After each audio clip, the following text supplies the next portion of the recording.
Hello students, आज हम पढ़ने वाले हैं बी.कॉम फर्स्ट ईयर के विद्यार्थियों के लिए व्यावसायिक पाठ्यक्रम में शामिल किया गया एक विषय जिसका नाम है फाइनेंशियल सर्विस एंड इंश्योरेंस, वित्तीय सेवाएं व बीमा पर चर्चा करने वाले हैं, जिसके अंतर्गत हम सबसे पहले यूनिट फर्स्ट जो है वह पढ़ेंगे। यूनिट फर्स्ट के अंतर्गत स्टूडेंट्स आपको फाइनेंशियल सर्विस क्या होती है, फाइनेंशियल सर्विस वित्तीय सेवाएं प्रदान करने वाली संस्थाएं कौन कौन सी होती हैं और उनका क्या क्या कार्य है, उसमें भी हमें दो प्रकार की संस्थाएं पढ़नी है, जो कि है बैंकिंग संस्थाएं और दूसरी है गैर बैंकिंग संस्थाएं। तो यूनिट फर्स्ट में सबसे पहले हम समझेंगे कि वित्तीय सेवाएं क्या होती हैं। तो स्टूडेंट, आप सभी जानते होंगे वित्त क्या होता है, फाइनेंस क्या होता है। बिल्कुल, आप जो सोच रहे हैं वित्त वही होता है। सामान्य शब्दों में वित्त शब्द जहां आता है वहां हम समझते हैं रुपया और पैसा, धन जो है उसको हम वित्त से जोड़ते हैं। तो वित्तीय सेवाएं तो धन से संबंधित, अब यहाँ पर धन से संबंधित सेवाएं कौन कौन सी हो जाएंगी। तो यदि किसी व्यक्ति को अतिरिक्त धन है उसको निवेश करना है, यदि किसी व्यक्ति को धन की जरूरत है उसे उधार लेना है, यदि किसी व्यक्ति को अपना पैसा ब्याज पर चलाना है, यदि किसी व्यक्ति को ऑनलाइन ट्रांजैक्शन करना है, क्रेडिट कार्ड लेना है, या किसी व्यक्ति को जो है एज ए बिजनेस धन को, वित्त को उधार देने का बिजनेस करना है, तो यह सभी काम जो है वह वित्तीय सेवाओं के अंतर्गत ही आते हैं। तो वित्तीय सेवाओं के अर्थ की जब हम बात करेंगे तो हम किस प्रकार से कह सकते हैं, वित्तीय सेवाओं के अंतर्गत हम किसी भी धन को उधार लेना, धन का निवेश करना, या फिर धन को और अधिक वृद्धि करने के लिए हम जो जो भी कार्य करते हैं, जिन जिन सेवाओं का उपयोग करते हैं, वह सभी जो है वित्तीय सेवाओं के अंतर्गत शामिल की जाती है।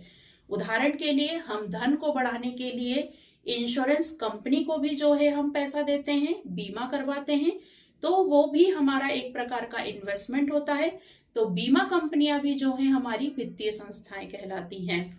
तो हम यदि सामान्य शब्दों में वित्तीय सेवाओं से आशय समझें लिखने के दृष्टिकोण से, तो ऐसी सभी सेवाएं जो वित्तीय संस्थाओं के द्वारा प्रदान की जाती है, जिसके अंतर्गत धन का उधार देना, धन का विनियोग करना, बीमा कंपनी द्वारा दी जाने वाली सेवाएं, बैंकिंग कंपनियों द्वारा दी जाने वाली सेवाएं, क्रेडिट कार्ड कंपनियों द्वारा दी जाने वाली सेवाएं, यह सभी सेवाएं वित्तीय सेवाओं के अंतर्गत आती हैं।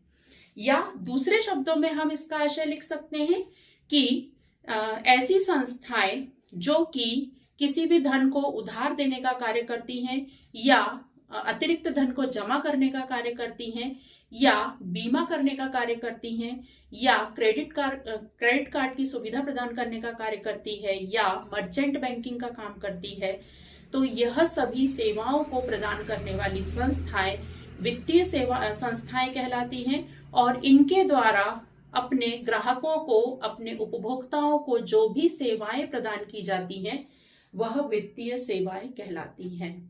तो फाइनेंशियल सर्विस आपको समझ में आया। अब हम देखें इसकी विशेषताएं, ठीक है।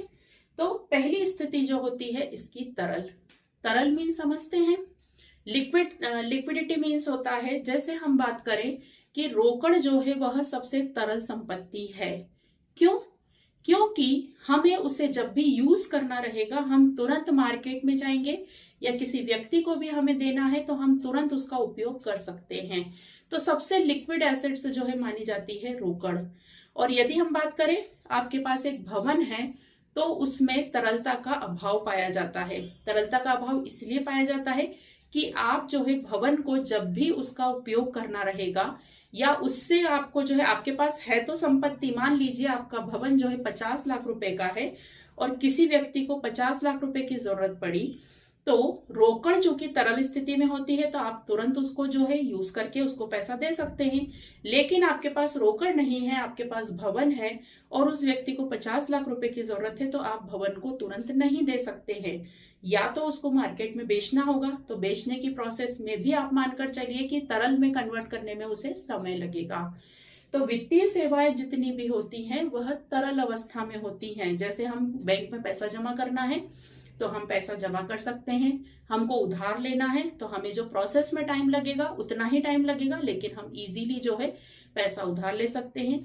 बीमा कंपनियां जो है जो लीगल फॉर्मेलिटीज पूरी करती हैं, उसके अलावा हमें तुरंत जो है सुविधा मिल जाती है। तो वित्तीय सेवाओं में तरलता का गुण पाया जाता है।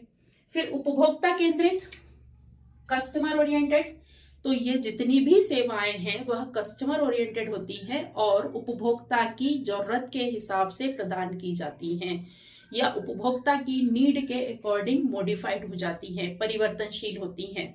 उदाहरण के लिए मैं SBI में गई, मुझे 1 लाख रुपए के ऋण की जरूरत है तो मुझे 1 लाख रुपए का ऋण मिल जाएगा, मेरी क्रेडिटेबिलिटी, मेरी जो क्षमता है, साख क्षमता है, उसको देखते हुए। यदि किसी व्यक्ति को 10 लाख रुपए की जरूरत है तो बैंक उसको उसकी आवश्यकता के अनुसार 10 लाख रुपए भी दे सकती है, और यदि किसी व्यक्ति को 5,000 रुपए की जरूरत है तो वह उस हिसाब से भी ले सकता है। तो जितनी भी वित्तीय सेवाएं हैं, जैसे आप जानते हैं बीमा आज की डेट में करवाना हो तो हर टाइप का जो है बीमा हमारे पास अवेलेबल है, जिसकी प्रीमियम 10 रुपए भी है, 100 रुपए भी है, 1000 रुपए भी है, 50,000 रुपए भी है, 10 लाख रुपए की भी प्रीमियम वाले प्लान हैं। तो उपभोक्ता केंद्रित होने से बहुत सुविधाजनक होती है। ग्राहक जो है या उपभोक्ता जो है या हम सभी अपनी आवश्यकता के अनुसार वित्तीय सेवाओं का लाभ उठा सकते हैं। फिर मध्यस्थ की भूमिका, जितनी भी फाइनेंशियल सर्विसेज हैं जो संस्थाएं प्रदान करती हैं वह एक्चुअल में उपभोक्ता और जो पैसा है उसके बीच में मीडिएटर की भूमिका निभाती है। इन्हीं संस्थाओं की सहायता से और वित्तीय सेवाएं मिलने के कारण जो है हमें हमारे पैसे जो अतिरिक्त है या हम जो चाहते हैं हमें वह सही जगह पर उपयोग कर सकते हैं। तो यह मध्यस्थ की भूमिका निभाते हैं। खतरे दूर करना, वित्तीय सेवाओं के अंतर्गत हमें यह जानकारी भी दी जाती है कि आपको पैसा कहाँ लगाना चाहिए, सजेशंस दिए जाते हैं। यह भी वित्तीय संस्थाओं का कार्य होता है। आपके लिए कौन सा प्लान बेटर रहेगा यह भी संस्थाओं के द्वारा समझाया जाता है। कौन से प्लान में इन्वेस्ट करना चाहिए, आपको कौन से शेयर्स खरीदने चाहिए, आपको कौन से डिवेंचर्स खरीदने चाहिए।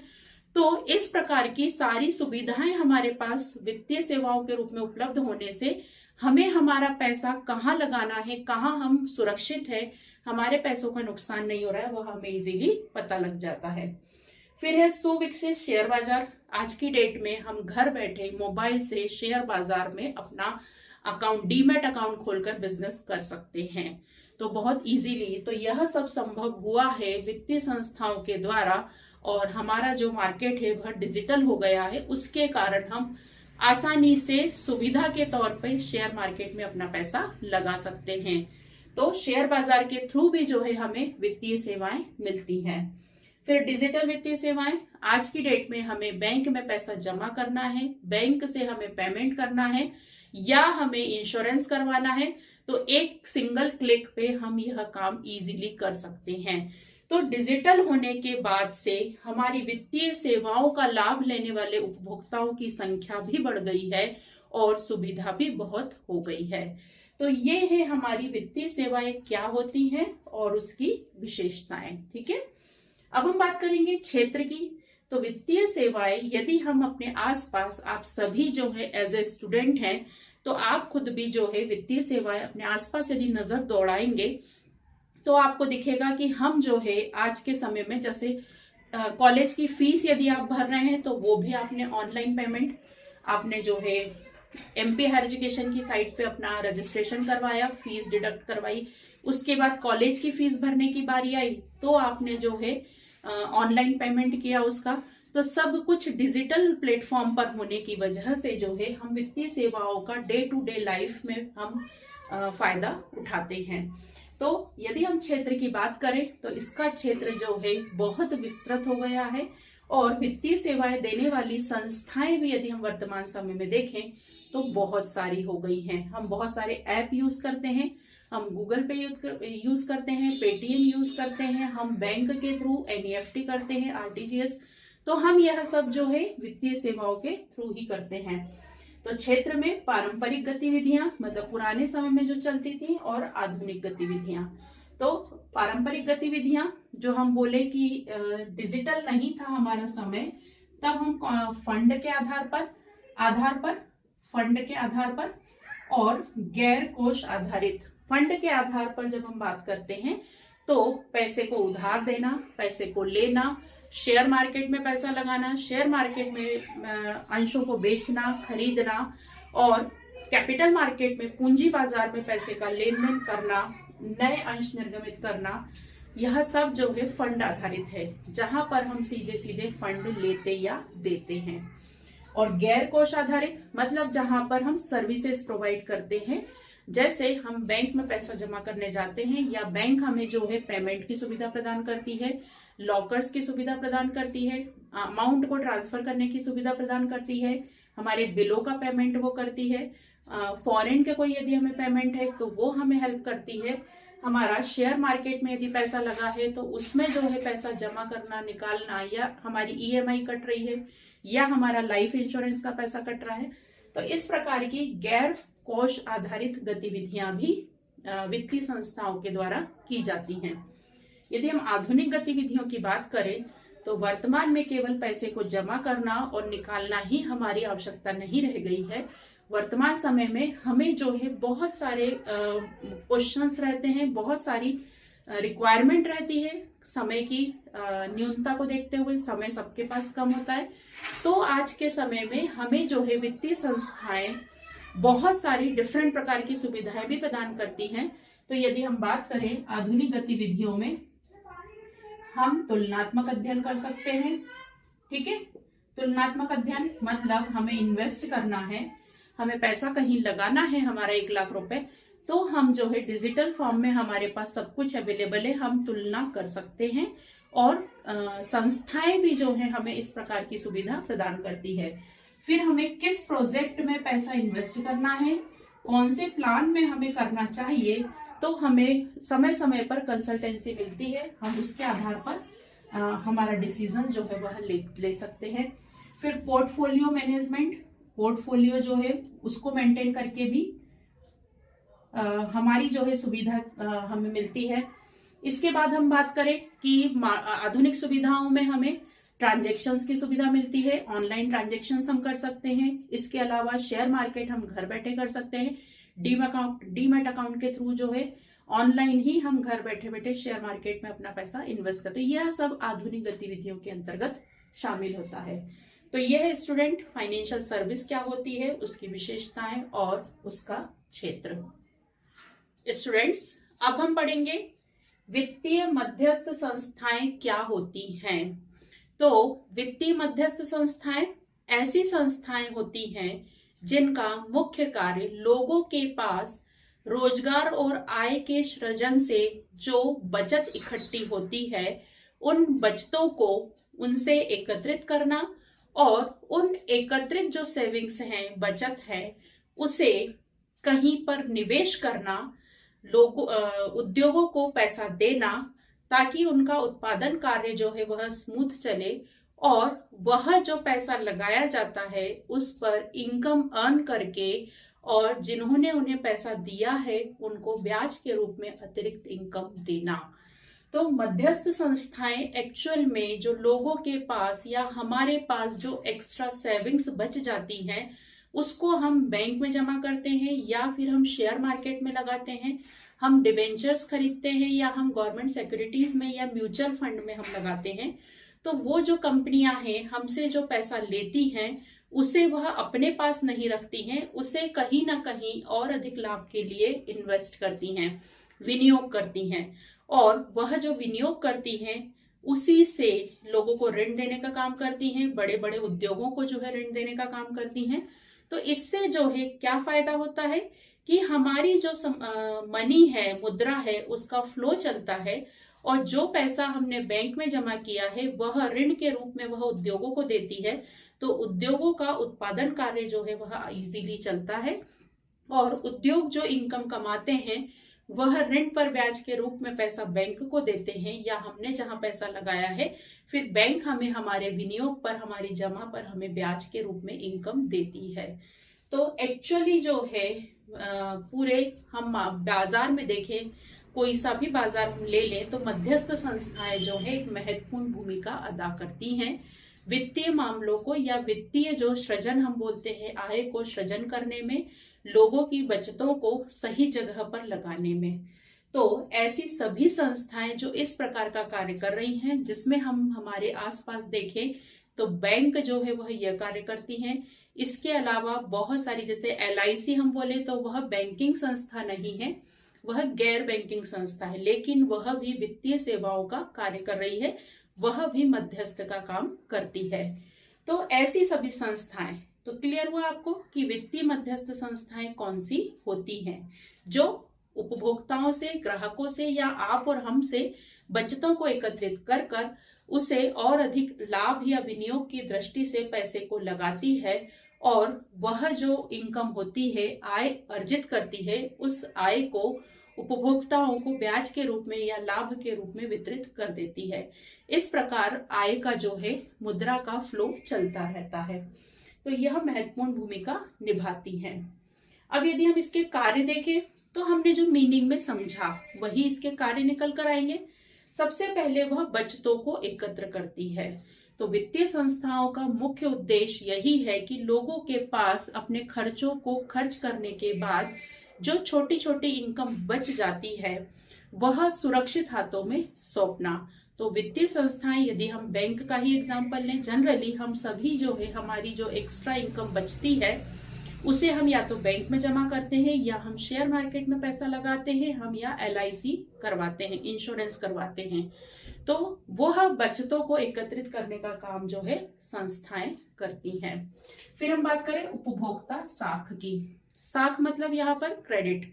हमारी उपभोक्ता की साख को निर्माण करने का कार्य भी वित्तीय संस्थाएं करती हैं और साख के आधार पर वित्तीय सुविधाएं प्राप्त करने का काम भी बैंक करती हैं।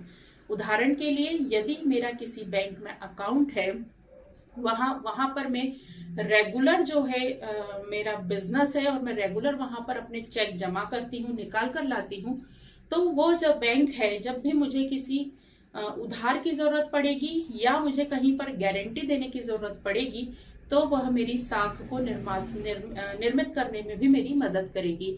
जहां भी गारंटी की जरूरत लगेगी कि हाँ भाई इस व्यक्ति को ऋण आप दे दीजिए, ये हमारे बैंक के रेगुलर कस्टमर है और प्रॉपर ये अपना जो है हिसाब मेंटेन रखते हैं, तो वहां पर मेरा क्या हुआ, उपभोक्ता की साख बनाई और साख के आधार पर ऋण भी प्रदान करती है। जिस हिसाब से साख रहेगी, गुडविल रहेगी या क्रेडिटेबिलिटी रहेगी, उस हिसाब से व्यापारिक संस्थाएं जो है ऋण की अमाउंट को भी निर्धारित करती हैं। तो इस प्रकार से वित्तीय मध्यस्थ संस्थाएं उपभोक्ता की साख को बनाती भी हैं और साख के आधार पर वित्तीय सुविधाएं भी प्रदान करती हैं। फिर नवीन कोषों का सृजन। अभी हमने मीनिंग में समझा कि वित्तीय संस्थाओं का कार्य क्या है कि लोगों के पास जो छोटी छोटी बचत है उसको इकट्ठा करना। अब जब वह इकट्ठा करती है, मतलब मान लीजिए 10 लोग हैं, 10 लोगों ने 100 रुपए भी उनके पास जमा किए, तो बैंक के पास, हम उदाहरण के लिए ले तो बैंक के पास जो है 1000 रुपए इकट्ठे हुए। अब बैंक जो है उस 1000 रुपए से कहीं ना कहीं उसको इन्वेस्ट करेगी, कहीं ना कहीं उसको विनियोग करेगी। तो यहाँ पर क्या हुआ, बैंक के लिए एक नए फंड का, एक नए कोष का सृजन हुआ। तो उसको डबल फायदा हो रहा है। एक तो उसको पैसा जो है आप लोगों से मिल गया, अब वो उस पैसे को कहीं और इन्वेस्ट करेगी और जो इनकम कमाएगी उस इनकम में से आप सभी को ब्याज दे देगी और बचा हुआ जो प्रॉफिट है वह उसका हो जाएगा। तो नवीन कोषों का सृजन वह बचतों को एकत्र कर करती है। फिर जोखिम का विस्तार, रिस्क। आज के समय में या हम पहले के समय से भी देखें तो हर व्यक्ति जोखिम नहीं लेना चाहता है या पैसा, पहले के समय में यदि हम देखें हमारे पूर्वज जो रहे हैं उनका जो है पैसा इन्वेस्ट करने का कोई उद्देश्य नहीं होता था। पुराने समय में सभी लोग ज्वेलरी इकट्ठी करना, आभूषण के तौर पे अपने पैसे को रखते थे कि भविष्य में काम आएंगे। आज के समय में यह जो है सोच परिवर्तित हो गई है। वर्तमान समय में व्यक्ति यह चाहता है कि उसकी जो पैसा है वह गोल्ड के रूप में रखेंगे तो कोई भी इनकम जो है जनरेट नहीं होगी, लेकिन यदि हम उसको कहीं और इन्वेस्ट करते हैं, बैंक में जमा करते हैं या शेयर मार्केट में पैसा लगाते हैं तो हमें एक्स्ट्रा इनकम जनरेट होगी। तो जोखिम जो है, तो वित्तीय संस्थाएं इस जोखिम को जोखिम में साझेदार बनती है, कंट्रीब्यूट करती है। उदाहरण के लिए आप बैंक में पैसा जमा करके सेफ हो जाते हैं कि जो भी रिस्क होगी वह बैंक की होगी। तो यहाँ पर जोखिम का वह विस्तार करती है और आपको आपके पैसों के लिए सुरक्षा प्रदान करती है। ठीक है। फिर ऋणदाताओं के लिए लाभकारी, डेफिनेटली वित्तीय संस्थाएं मीडिएटर है, ये मध्यस्थ है। ठीक है। तो यह जो है जिनको पैसों की जरूरत है उनको पैसों की सुविधा उपलब्ध कराती है। और इनके पास पैसे कहाँ से आते हैं? तो जिनके पास अतिरिक्त पैसा है उनसे वो पैसा इकट्ठा करती है और ऐसे ही जिसको लोन की जरूरत है, ऋण की जरूरत है, उनको ऋण प्रोवाइड करती है। तो यह जो है ऋणदाताओं के लिए मध्यस्थ की भूमिका निभाती है। वह जिस भी व्यक्ति को, जिस भी उपभोक्ता को जितने पैसों की आवश्यकता है उसकी आवश्यकता अनुसार ऋण देती है। फिर वित्तीय बाजार में स्थिरता, डेफिनेटली यदि ये मध्यस्थ संस्थाएं या बैंक हमारे मार्केट से हटा दे हम, तो क्या सिचुएशन होगी? हमारा जो वित्तीय बाजार है वह पूरी तरीके से डावाडोल हो जाएगा, क्योंकि यह जो है वित्तीय बाजार में फाइनेंशियल मार्केट में स्थिरता लाते हैं। जहां भी आपको पैसों की जरूरत होती है सबसे पहला दिमाग आपका आता है बैंक से लोन ले ले, और बैंक आपको सुरक्षित लगती है। तो वित्तीय बाजार में स्थिरता, कोरोना समय में भी हमने देखा किस तरीके से जो कोरोना की महामारी आई तो जहां बिजनेस सारे बंद थे, लेकिन हमें सुविधा जो है, हमारा वित्तीय बाजार जो है वह किनके कारणों से, यह मध्यस्थ संस्थाएं जो बैंक थी हमारा, उसके कारण से हमारा स्मूथली जो है वित्तीय बाजार रन कर रहा था। तो ऐसी अवांछित स्थितियों में और ऐसी परिवर्तनशील परिस्थितियों में जहां मार्केट अप एंड डाउन हो सकता है, वहां पर वित्तीय संस्थाएं जो है वह स्थिरता लाती हैं। सरकार के लिए महत्व, डेफिनेटली राज्य सरकार हो चाहे केंद्र सरकार हो, इनकी भी प्रतिभूतियां होती है। यह भी अपनी सिक्योरिटीज जो है वह जमा करते हैं, निकालते हैं, बेचते और खरीदते हैं। तो उसमें जो है वित्तीय संस्थाएं जो है वो बहुत हेल्प करती हैं। राज्य सरकार की प्रतिभूतियों को बेचने खरीदने का काम हो, केंद्र सरकार की प्रतिभूतियों को खरीदने बेचने का काम हो, तो यह जो है वित्तीय संस्थाएं करती हैं। फिर वित्तीय बाजार में तरलता, जब भी जरूरत होती है किसी स्थायी संपत्ति को बेचना है, खरीदना है, गिरवी रखना है, पैसों की जरूरत है, तो ये वित्तीय संस्थाएं जो है यह काम बहुत इजीली करती हैं। उदाहरण के लिए घर में यदि हमारी कोई आपातकालीन स्थिति जनरेट हो गई है और हमें पैसों की आवश्यकता है, तो हमारे पास जो भवन है वो हमें गिरवी रखना है, तो हम सबसे पहले सोचेंगे कि बैंक में जाकर जो है हम इससे पैसा ले लें, तो तुरंत आपकी पैसों की व्यवस्था हो गई। तो इस प्रकार से संस्थाएं, जो वित्तीय संस्थाएं हैं, चाहे हम SBI की बात कर लें या हम किसी और संस्था की बात कर लें, यह काम जो है वह सुविधाजनक तरीके से करती हैं। तो ये है हमारे वित्तीय मध्यस्थ संस्थाओं के कार्य। अब हम बात करेंगे इसके प्रकार। तो वित्तीय संस्थाओं में दो प्रकार की आती हैं, बैंकिंग संस्थाएं और गैर बैंकिंग संस्थाएं। बैंकिंग संस्थाएं मतलब बिल्कुल सही समझ रहे, बैंकिंग संस्थाएं मतलब हम देख लें स्टेट बैंक ऑफ इंडिया, यह बैंकिंग संस्था है जो कि सरकारी होती है और अल्पकालीन और मध्यकालीन पैसों की व्यवस्था के लिए हमारी मदद करती हैं। अल्पकालीन बोले, मध्यकालीन बोले, तो इस प्रकार की व्यवस्थाओं में जो है वह हमारी मदद करती हैं। यदि हमें अल्पकालीन ऋण की जरूरत है या हमें कम समय के लिए पैसा जमा करना है, निकालना है, या हमें 1 साल के लिए, 2 साल के लिए, 5 साल के लिए हमें फिक्स्ड डिपॉजिट करवाना है, हमें स्थायी जमा करनी है, सावधि जमा करना है, तो हम इजीली बैंक में जाकर ये कर सकते हैं। तो बैंकिंग संस्थाएं जो है उनका मुख्य कार्य यही है कि जिन लोगों के पास अतिरिक्त पैसा है उसको इकट्ठा करना और जिन लोगों को जरूरत है उन्हें उस पैसे को प्रोवाइड करवाना।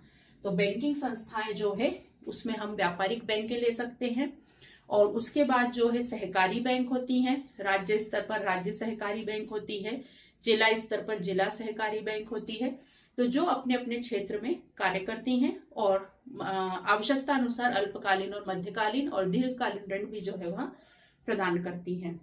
गैर बैंकिंग संस्थाओं में हम देखें तो LIC, लाइफ इंश्योरेंस कॉर्पोरेशन, यह भी एक वित्तीय संस्था है, लेकिन यह बैंकिंग कार्य, बैंक का कार्य क्या होता है, पैसे उधार लेना, पैसे जमा करना और लोगों को उधार देना, ये बैंकिंग कार्य होता है। तो ये जो गैर बैंकिंग संस्थाएं हैं जो लोगों का पैसा तो लेती है, लेकिन इनका तरीका जो है वह अलग होता है। जैसे हम इसका उदाहरण देखें, लाइफ इंश्योरेंस कॉर्पोरेशन जो है, LIC जिसको हम शॉर्ट फॉर्म में जानते हैं, यह भी एक तरीके से लोगों से पैसा लेती है, लेकिन इसमें जो है वह उसका तरीका दूसरा होता है। वह बीमा करती है और किसी दुर्घटना संबंधित बीमा यदि आपने कराया तो दुर्घटना के समय में आपको पैसा दिया जाता है या मदद की जाती है, और उसके बदले में वो आपसे प्रीमियम भरवाती है। तो ये जो है वह गैर बैंकिंग संस्थाएं होती हैं, जहां पर एक जो बोले हम जमा करने का समय और वो निश्चित होता है। जैसे हम देखें, प्रीमियम जो है हमें भरनी होती है हर साल, यदि हम टाइमली नहीं भरते हैं तो वो लैप्स भी हो सकती है। तो ये होती है गैर बैंकिंग संस्थाएं, जिनका उद्देश्य जनरली दीर्घकालीन बचतों को एकत्रित करना रहता है, लोगों को, उपभोक्ताओं को दीर्घकालीन सुविधा प्रदान करनी होती है। ठीक है, तो ये होती है बैंकिंग संस्थाएं और गैर बैंकिंग संस्थाएं। अब हम यदि इन दोनों में अंतर की बात करें कि बैंकिंग संस्थाएं और गैर बैंकिंग संस्थाओं में क्या अंतर होता है, तो पहला अंतर का आधार है हमारा जमाए। बैंकिंग संस्थाओं में जैसे हम बात करें SBI में, तो आप कभी भी पैसा जमा कर सकते हैं, कभी भी पैसा जो है निकाल सकते हैं, बहुत इजीली जो है। हाँ, FD पे पैसा रखा है तो वो भी आप एक शर्त के अकॉर्डिंग निकाल सकते हैं, या वैसे आपने यदि सिंपल अकाउंट खोला हुआ है तो आप इजीली पैसा जमा कर सकते हैं, कितनी भी अमाउंट जो है वह निकाल सकते हैं। लेकिन गैर बैंकिंग संस्थाओं की यदि हम बात करें तो वहां पर एक निश्चित समयावधि के बाद ही जो है हम पैसा जमा या निकाल सकते हैं। निश्चित राशि होती है, निश्चित समयावधि होती है। साख का निर्माण, तो बैंकिंग संस्थाएं होती हैं वह साख का निर्माण करती हैं। ठीक है, मैंने बताया आपको साख का निर्माण किस प्रकार से होता है, आपकी गुडविल का जो है, क्रेडिट फैसिलिटी का। और गैर बैंकिंग संस्थाएं इस प्रकार का कोई कार्य नहीं करती हैं। ठीक है, इस प्रकार का कोई कार्य नहीं करती हैं। ऋण, तो बैंकिंग संस्थाओं से ऋण हम ले सकते हैं। ठीक है, और इन संस्थाओं से ऋण की कोई सुविधा नहीं रहती है। वैधानिक कोष, प्रत्येक बैंकिंग संस्था को अपने पास जो है नगद कोषानुपात,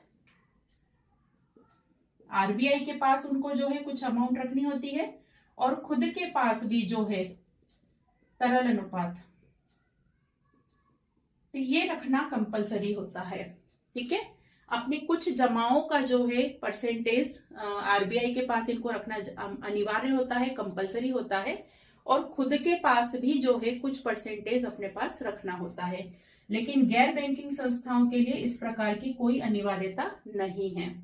तरलता, तो बैंकिंग संस्थाएं जो हैं वह तरलता को उत्पन्न करती हैं कि जितना भी पैसा जो है आप ले सकते हैं, और तरलता यदि कम करनी है तो पैसा जमा किया जा सकता है। लेकिन गैर बैंकिंग संस्थाओं में जो है तरलता का जो है अभाव पाया जाता है, क्योंकि यहाँ पर पैसा निश्चित समय अवधि के लिए जमा करना होता है, प्रीमियम जो है और निकालने का भी जो है यहाँ पर प्रोसेस नहीं होता है। तो इस प्रकार से गैर बैंकिंग संस्थाएं और बैंकिंग संस्थाओं में इन आधार पर आप अंतर लिख सकते हैं। तो यहाँ इस लेक्चर में हमने क्या देखा कि वित्तीय मध्यस्थ संस्थाएं क्या होती हैं, उसके कार्य क्या हैं, वो कौन कौन से प्रकार की होती हैं। तो 2 प्रकार की होती हैं, और इन दोनों में क्या डिफरेंस होता है। स्टूडेंट्स, अब हम पढ़ने वाले हैं भारतीय रिजर्व बैंक, जिसको हम बहुत अच्छे से जानते हैं, सेंट्रल बैंक, केंद्रीय बैंक क्या है, और इसका प्रबंध मैनेजमेंट किस तरीके से होता है, और साथ ही यह कौन कौन से कार्य करता है। तो यदि हम भारतीय रिजर्व बैंक या केंद्रीय बैंक या सरकार का बैंक या हमारे इंडियन बैंकिंग सिस्टम का सबसे हेड जो है वह बैंक होता है, वह है भारतीय रिजर्व बैंक, RBI। ठीक है, रिजर्व बैंक ऑफ इंडिया। तो यदि हम इसकी स्थापना की बात करें तो रिजर्व बैंक RBI की जो स्थापना है, इसके लिए 6 मार्च 1934 में हिल्टन यंग समिति ने प्रस्ताव पारित किया था, और 1 अप्रैल 1935 से जो है इसने अपना विधिवत कार्य शुरू कर दिया था। 1 अप्रैल 1935 से इस एक्ट को लागू कर दिया गया और फिर उसके बाद 1935 से इसमें समय समय पर संशोधन होते रहे।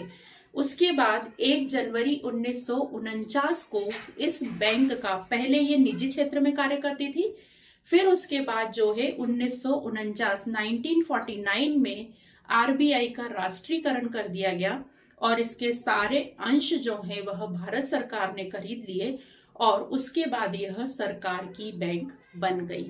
तो स्थापना यदि हम देखें तो 1 अप्रैल 1935, ठीक है। इसका एक्ट भी जो है 1 अप्रैल 1935 है। और यदि हम बात करें तो 6 मार्च 1934 को इसका प्रस्ताव जो है हिल्टन यंग समिति के द्वारा पारित किया गया। 1 अप्रैल 1935 को जो है इसे स्थापित किया गया और 1 जनवरी 1949 को, प्रारंभ में यह जो है वह निजी क्षेत्र के तौर पे काम करती थी, लेकिन 1 जनवरी 1949 को इसके सभी अंश भारत सरकार ने खरीद लिए, तो यह सरकारी बैंक हो गई, इसका राष्ट्रीयकरण कर दिया गया। अब यदि हम बात करें पूंजी की, तो रिजर्व बैंक ऑफ इंडिया की पूंजी 5 करोड़ रुपए है, जो कि 100 रुपए वाले 5 करोड़ रुपए है, जो कि 100 रुपए वाले 5 लाख अंशों में विभाजित है। एक अंश जो है उन्होंने 100 रुपए का रखा है और अंश कितने हैं? 5 लाख अंश हैं। और यदि हम बात करें तो वर्तमान में आरबीआई के पास 150 करोड़ रुपए के कोष रखे हुए हैं। चूंकि यह जो है सरकार की बैंक है या भारत की जो है सबसे बड़ी बैंक है, जो कि सरकारी लेन देन पर पूरा हिसाब किताब रखती है, नजर रखती है, तो इसके फंड जो है वह परिवर्तित होते रहते हैं। अब यदि हम प्रबंध की बात करें, इसका मैनेजमेंट जो है वह एक केंद्रीय निर्देशक बोर्ड के द्वारा, संचालक मंडल के द्वारा किया जाता है, सेंट्रल केंद्रीय बोर्ड के द्वारा, जिसमें 20 सदस्य होते हैं। एक गवर्नर होता है जो कि भारत सरकार के द्वारा नियुक्त किया जाता है, जिसकी समयावधि 5 साल की होती है। फिर 4 डिप्टी गवर्नर होते हैं, इनको भी भारत सरकार जो है नियुक्त करती है और 5 साल के लिए जो है मनोनीत किया जाता है। और यदि सरकार को फील होता है तो जो सदस्य रिटायर हो रहा है या 5 साल पूरे हो गए, उसे फिर से पुनर्नियुक्त भी कर सकती है। फिर स्थानीय बोर्ड में 4 मनोनीत निदेशक, केंद्रीय बैंक का जो है 4 बोर्ड बनाए गए हैं। एक जो है दिल्ली में है, एक मुंबई में है, एक कलकत्ता में है और एक चेन्नई में है। इस प्रकार से 4 बोर्ड बनाए गए हैं और इन 4 बोर्ड में जो है 4 मनोनीत निदेशक होते हैं, जो कि पूरे उस बोर्ड को देखते हैं, जो कि सरकार के द्वारा ही और आरबीआई के द्वारा सलाह लेकर जो है मनोनीत किए जाते हैं।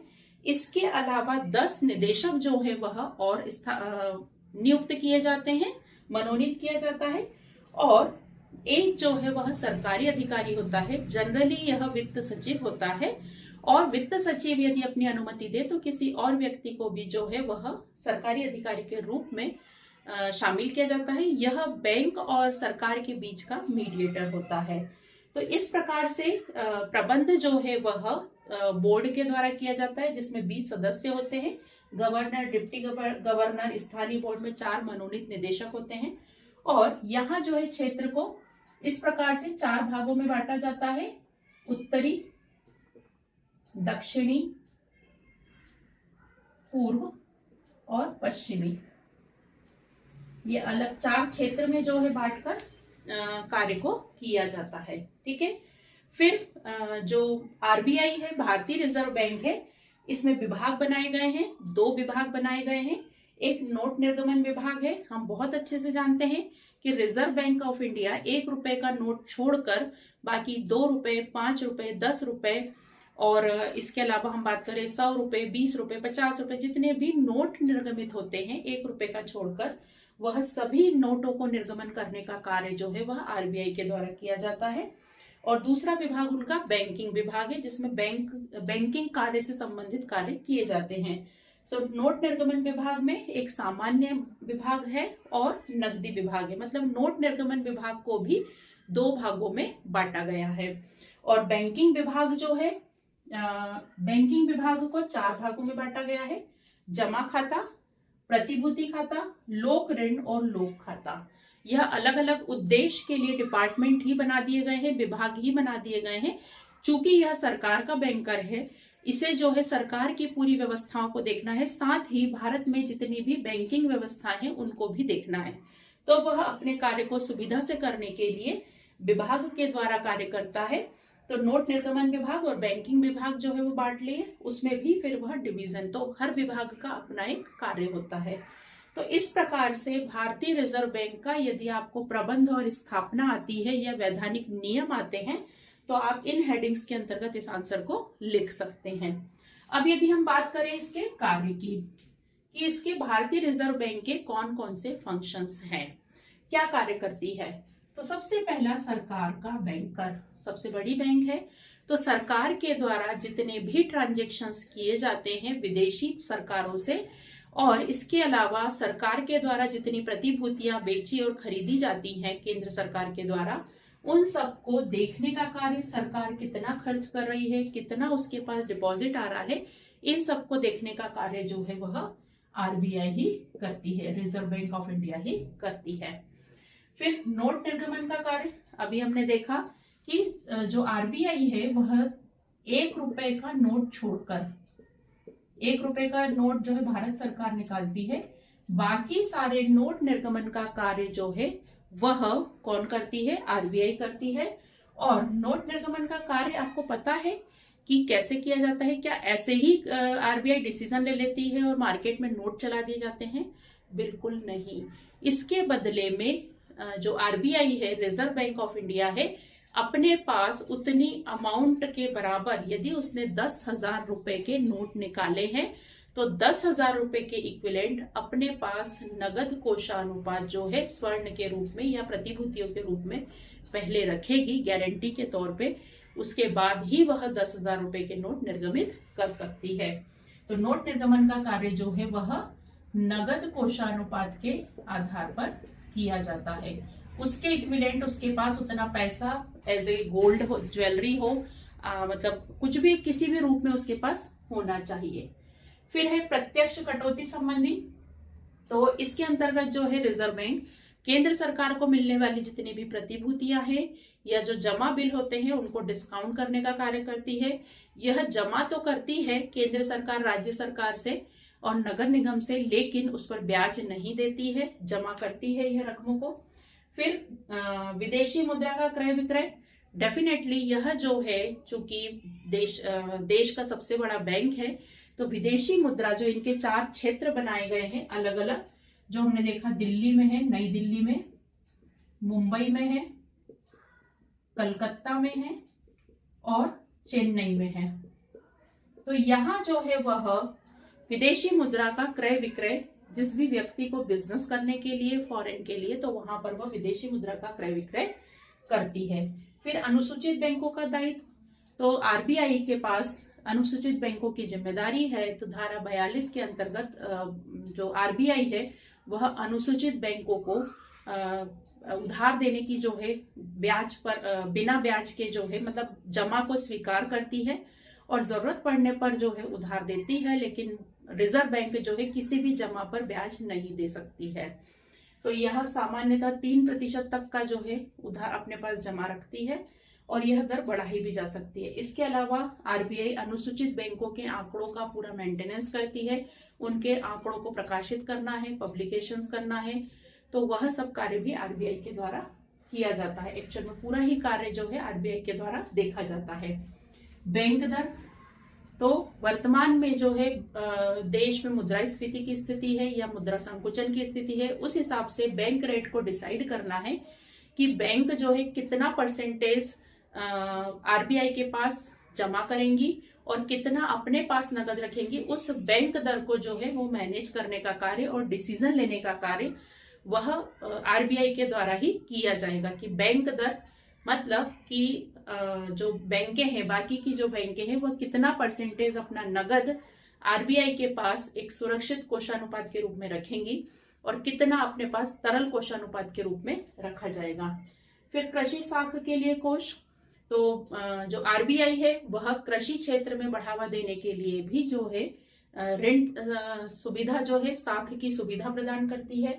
फिर स्टेट बैंक को प्रतिनिधित्व, हम ये जानते हैं कि आरबीआई जो है वह केवल एक है, जो कि उसका मुख्यालय बॉम्बे में है, मुंबई में है, तो वह सब जगह नहीं जा सकती है। तो अपने प्रतिनिधित्व के तौर पे वह स्टेट बैंक ऑफ इंडिया, राज्य सरकार की जो स्टेट बैंक ऑफ इंडिया हम जानते हैं, वह स्थापित करती है, जो कि रिजर्व बैंक का प्रतिनिधित्व करती है।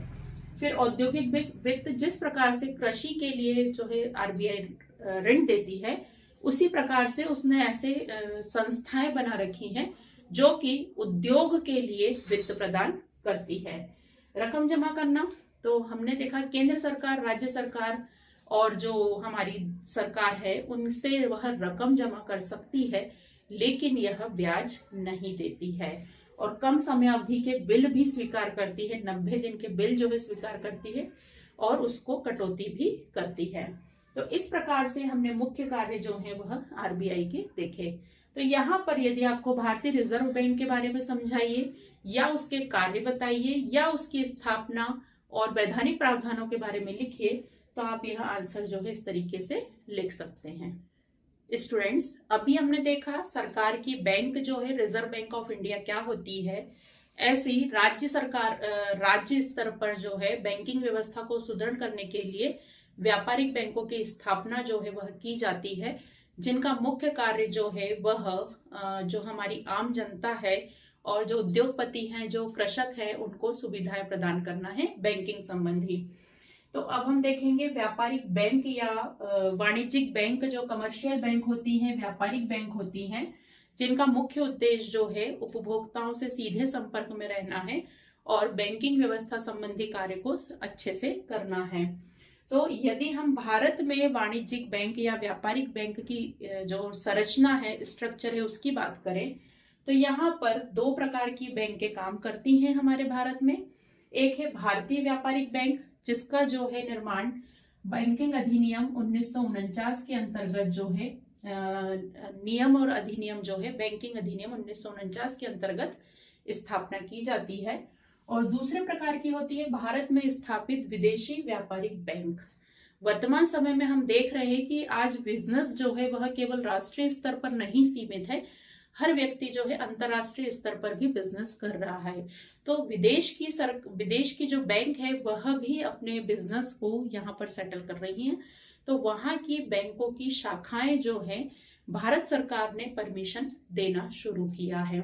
तो इन सभी बैंकों का जो विदेश की व्यापारिक बैंक है, उस पे पूरा नियंत्रण और नियमन जो है 1949 के अंतर्गत ही जो है किया जाता है।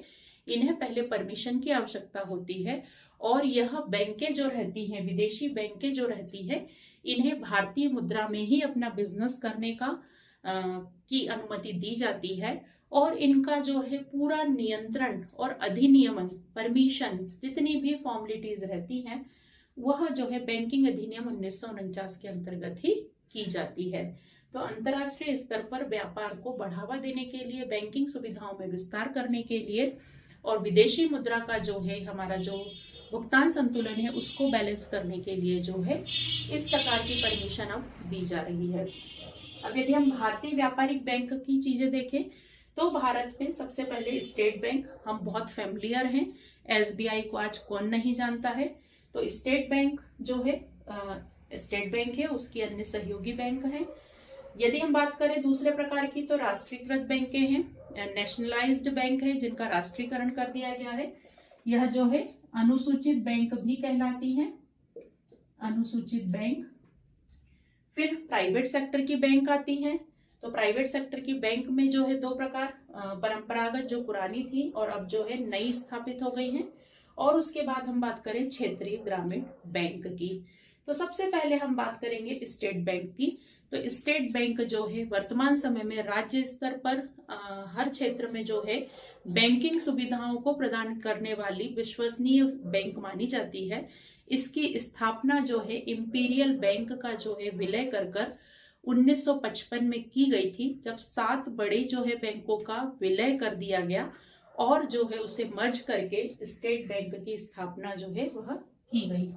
ठीक है, 1955 में।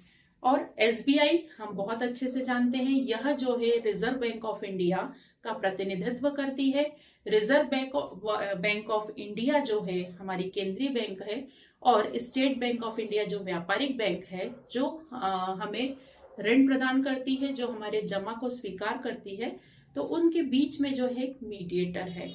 यह एक विश्वसनीय सरकारी बैंक मानी जाती है। यहाँ पर हमें सुरक्षा की गारंटी जो है, जो कि सरकारी होने के कारण बहुत ज्यादा रहती है। और यह बैंक जो है अल्पकालीन, मध्यकालीन इस प्रकार के ऋण प्रदान करती है, और हमें विभिन्न प्रकार की सुविधाओं को प्रदान करती है। अभी हम जब इसके कार्य पढ़ेंगे तो हम उसमें यह देखेंगे। फिर हम बात करें राष्ट्रीयकृत बैंक के, जो कि 20 वर्तमान समय में है। तो सबसे पहले जो राष्ट्रीयकृत बैंकें हैं, इन बैंकों का निर्माण कैसे हुआ? तो 19 जुलाई 1969 को 14 बड़े बैंक जो है, जो निजी क्षेत्र में कार्य कर रहे थे, उनका राष्ट्रीयकरण कर दिया गया। मतलब उनको नेशनलाइज कर दिया गया। जैसे पंजाब नेशनल बैंक है, यूको बैंक है, बैंक ऑफ इंडिया है, इन सब को जो है 1949 अधिनियम के अंतर्गत जो है वह राष्ट्रीयकरण कर दिया गया। 1980 में फिर ऐसे ही 6 बैंकों का जो है राष्ट्रीयकरण करके अब वर्तमान समय में यदि हम बात करें तो 20 बैंकों का जो है राष्ट्रीयकरण कर दिया गया है। और इसे जो है बैंकिंग अधिनियम 1949 की अनुसूची 3 में शामिल कर लिया गया है। तो ऐसी जो है 20 बैंकें हैं जिनका मुख्य कार्य है बैंकिंग सुविधाओं को प्रदान करना, वही ऋण देना, जमा स्वीकार करना। हम सभी पंजाब नेशनल बैंक को भी जानते हैं, यूको बैंक को भी जानते हैं, कैनरा बैंक को भी जानते हैं। तो ये जो सब कार्य करती हैं, वह सब कार्य जो है राष्ट्रीयकरण करने के कारण जो लोगों को साख सुविधा, जो ऋण वगैरह दिए जा रहे थे या वो अपना जमा जब दे रहे थे, तो उसके प्रति सुरक्षा प्रदान करना, और उन बैंकों के द्वारा जो मनमानी की जा रही थी उन सब को खत्म करके उनका राष्ट्रीयकरण कर दिया गया। तो 19 जुलाई 1969 इसमें जो है 14 बड़े बैंकों का, और 1980 में जो है 6 बड़े बैंकों का जो है राष्ट्रीयकरण कर दिया गया। तो वह जो है अब सरकार की बैंक जो है वह बन गई है, लोगों की जमा को सुरक्षा प्रदान करने के लिए। फिर प्राइवेट सेक्टर की हम बात करें तो प्राइवेट सेक्टर में भी जो है बैंकें काम कर रही हैं, जिनका मुख्य कार्य वही है जमा स्वीकार करना, ऋण प्रदान करना। तो इन सभी निजी बैंकों को भी यह नहीं कहे कि सरकार का नियंत्रण नहीं है। जितने भी प्राइवेट सेक्टर की बैंक हैं, इन्हें भी जो है बैंकिंग अधिनियम 1949 के अंतर्गत लाइसेंस लेना बहुत जरूरी है, और इन पर भी पूरा नियंत्रण बैंकिंग अधिनियम 1949 के द्वारा पूरी तरीके से नियंत्रण में रखा जाता है। और इन्हें जो है वह सारे नियम और प्रावधान जो है वह उनका पालन करना अनिवार्य है। यदि किसी भी निजी बैंक के द्वारा किसी भी प्रकार की जो है गलत चीजें की जाती हैं, तो प्रावधान जो है अर्थदंड का और जुर्माने का और सजा का भी बनाया गया है। कठोरता से निजी बैंक को लाइसेंस देते समय सारी चीजों की जांच की जाती है। क्षेत्रीय ग्रामीण बैंक नाम से ही स्पष्ट है, चूंकि यदि हम ये इनकी बात करें, स्टेट बैंक ऑफ इंडिया, हम राष्ट्रीयकृत बैंक है, पंजाब नेशनल बैंक है, यूको बैंक है, कैनरा बैंक है, यदि हम इनकी ब्रांच वगैरह देखें तो यह ग्रामीण क्षेत्रों में पहुंच नहीं पाती हैं। तो ग्रामीण क्षेत्रों में बैंकिंग व्यवस्था को सुदृढ़ करने के लिए और आर्थिक विकास को बैलेंस करने के लिए 1975 में जो है क्षेत्रीय ग्रामीण बैंक की स्थापना करना शुरू किया। इनकी पूंजी जो है 1 करोड़ रुपए रखी गई, और इनका मुख्य उद्देश्य ग्रामीण क्षेत्रों में, आंचलिक क्षेत्रों में, जहां हमारा देश गांवों में बसता है, 70% से अधिक आबादी गांवों में रहती है, उस बैलेंस को कम करने के लिए। तो इन क्षेत्रीय ग्रामीण बैंकों का जो उद्देश्य है वह क्षेत्रीय जो आंचलिक अलग अलग गांवों की जरूरतें अलग अलग होती है, तो उस क्षेत्र की विशेषता के अनुसार, जरूरत के अनुसार उन्हें ऋण प्रदान करना और जमा को स्वीकार करना।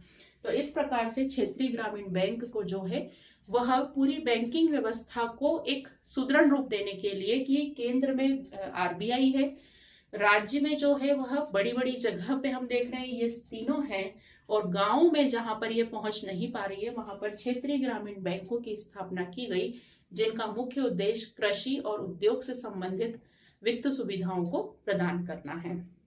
तो इस प्रकार से हमारा व्यापारिक बैंक का, कमर्शियल बैंक का ढांचा भारत में चलता है।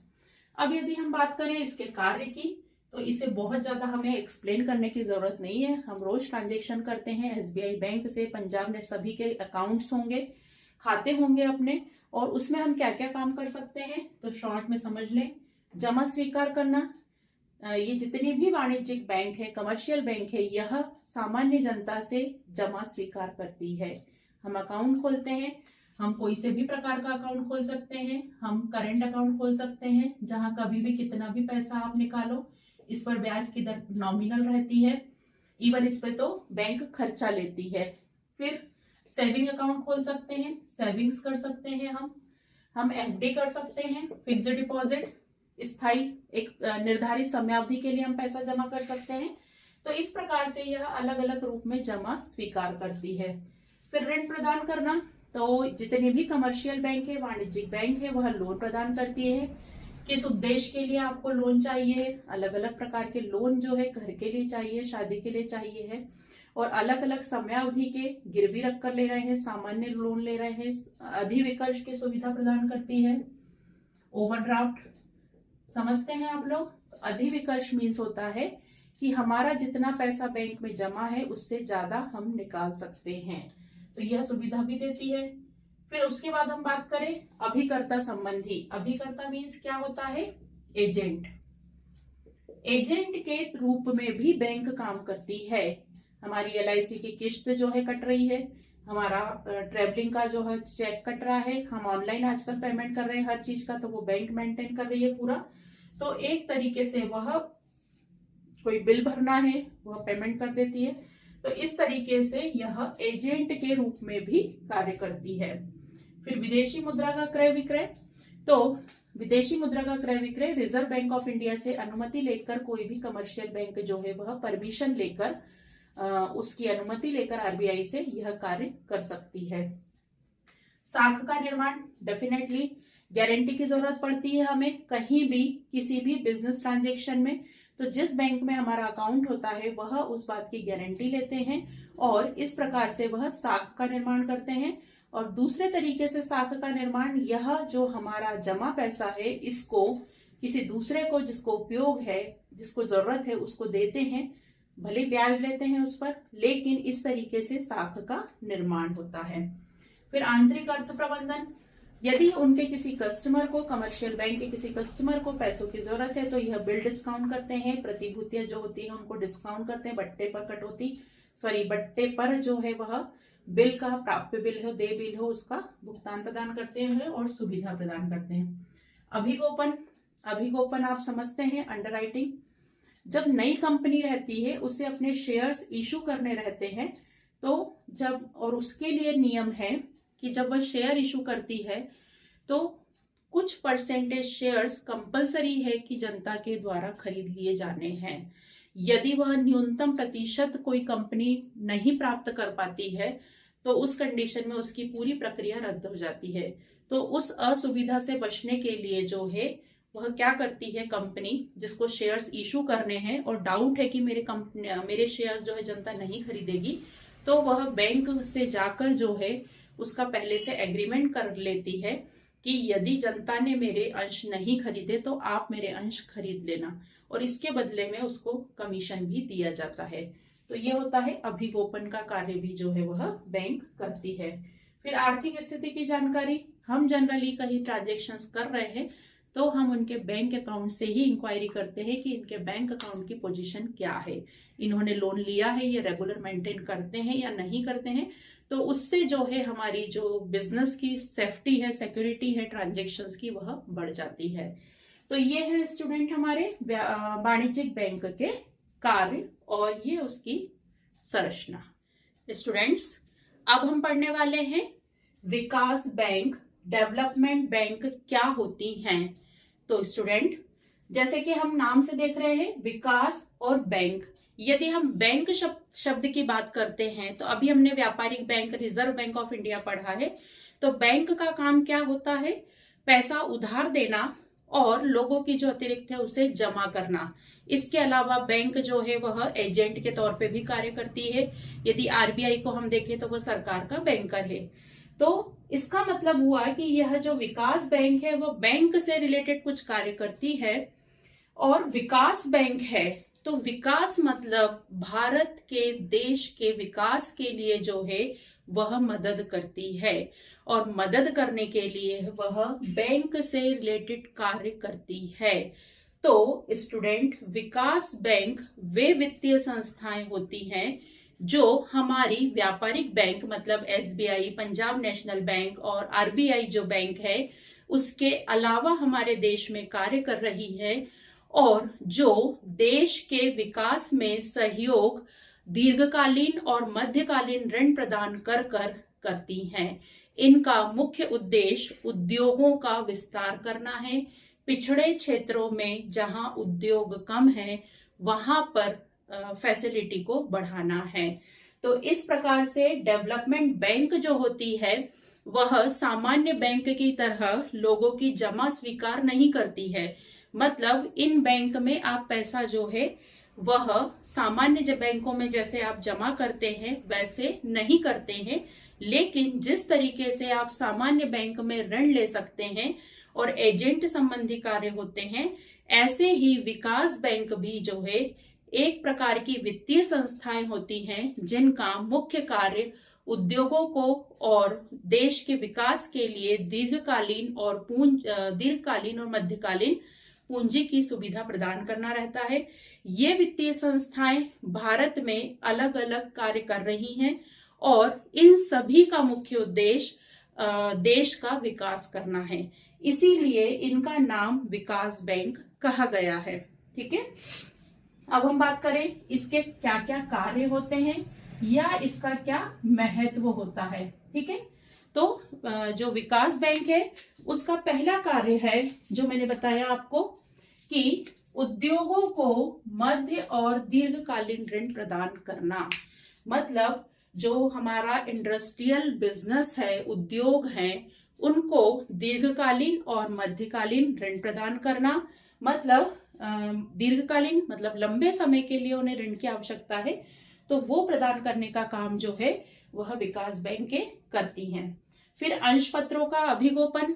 अंश पत्र का अभिगोपन मीन्स होता है यदि कोई नया बिजनेस खुला है, इंडस्ट्री खुली है और वह अपनी शेयर कैपिटल मार्केट में बेच रही है, जनता को प्रविवरण निर्गमित कर रही है, तो हर कंपनी के लिए जरूरी है कि वह न्यूनतम अभिदान की राशि प्राप्त कर ले। मतलब उदाहरण के लिए यदि किसी कंपनी की पूंजी 10 लाख रुपए है, एक उद्योग है उसकी पूंजी 10 लाख रुपए है, तो उसका 5% जो है न्यूनतम अभिदान प्राप्त करना जरूरी है। तो 5% यदि हम बोले तो कितना हो जाएगा, 50,000 रुपए। न्यूनतम अभिदान का मतलब क्या होता है कि कम से कम 50,000 रुपए की जो है आवेदन कंपनी के पास आ गए हों, तो उसे बोलते हैं न्यूनतम अभिदान। लेकिन यदि नहीं आएंगे तो कंपनी की पूरी प्रक्रिया रद्द हो सकती है। तो इस असुविधा से बचने के लिए कंपनी क्या करती है, वह इन वित्तीय संस्थाओं से क्या करती है, पहले से ही एग्रीमेंट कर लेती है कि यदि जो है हमारे न्यूनतम अभिदान की राशि नहीं आई या जनता ने हमें शेयर्स नहीं खरीदे, तो आप जो है हमारे शेयर्स खरीद लेना। उसे कहा जाता है अभिगोपन। ठीक है, अंशों का अभिगोपन। तो ये वित्तीय संस्थाएं विकास बैंक जो है अभिगोपन का कार्य भी करती हैं। वह जो है जो भी कंपनी है उसको गारंटी देती है कि यदि आपके अंश जनता ने नहीं खरीदे न्यूनतम अभिदान के, तो वह अंश हम खरीद लेंगे, उसके बदले में ये विकास बैंक जो है शुल्क लेती हैं। तो ये हो गया अंशों का अभिगोपन। ठीक है, अंश और ऋण पत्रों का निर्गमन। तो ये जो है वित्तीय संस्थाएं अंशों और ऋण पत्रों के जो निर्गमन रहते हैं उद्योगों के वह करती हैं, और इसके अलावा कोई इंडस्ट्री है, उद्योग है, उसके अंशों और ऋण पत्रों के निर्गमन में मदद करती है। फिर ऋणों की गारंटी देती है। यदि किसी इंडस्ट्री को, उद्योग को गारंटी की जरूरत है, कोई गारंटर नहीं है और उसे किसी बैंक से लोन लेना है, तो वहां पर एज ए गारंटी का काम भी करती है, गारंटी भी देती है कि हाँ आप इस इंडस्ट्री को लोन दे दीजिए, यदि जो है किसी भी प्रकार की प्रॉब्लम आती है तो हम जो है मतलब हम इनका पैसा चुका देंगे। तो ये गारंटी का काम भी करती है। फिर पूंजी बाजार विकास, मार्केट में यदि किसी उद्योग को पूंजी की आवश्यकता है तो वह पूंजी अवेलेबल करवाती है। यदि मार्केट में किसी प्रकार के डाउनफॉल की कंडीशन है या बहुत ज्यादा जो है मुद्रास्फीति की कंडीशन है तो उस कंडीशन को भी जो है वह कंट्रोल में लाने का प्रयास करती है। फिर आधुनिकीकरण किसका, उद्योगों का। तो उद्योगों के आधुनिकीकरण में यह जो है उसके लिए ऋण प्रोवाइड कराती है।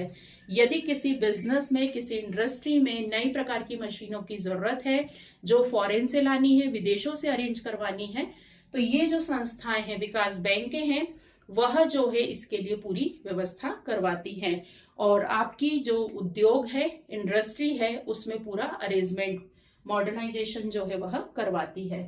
तकनीकी विकास, तकनीकी विकास मतलब आज जो समय है वह टेक्नोलॉजी का है।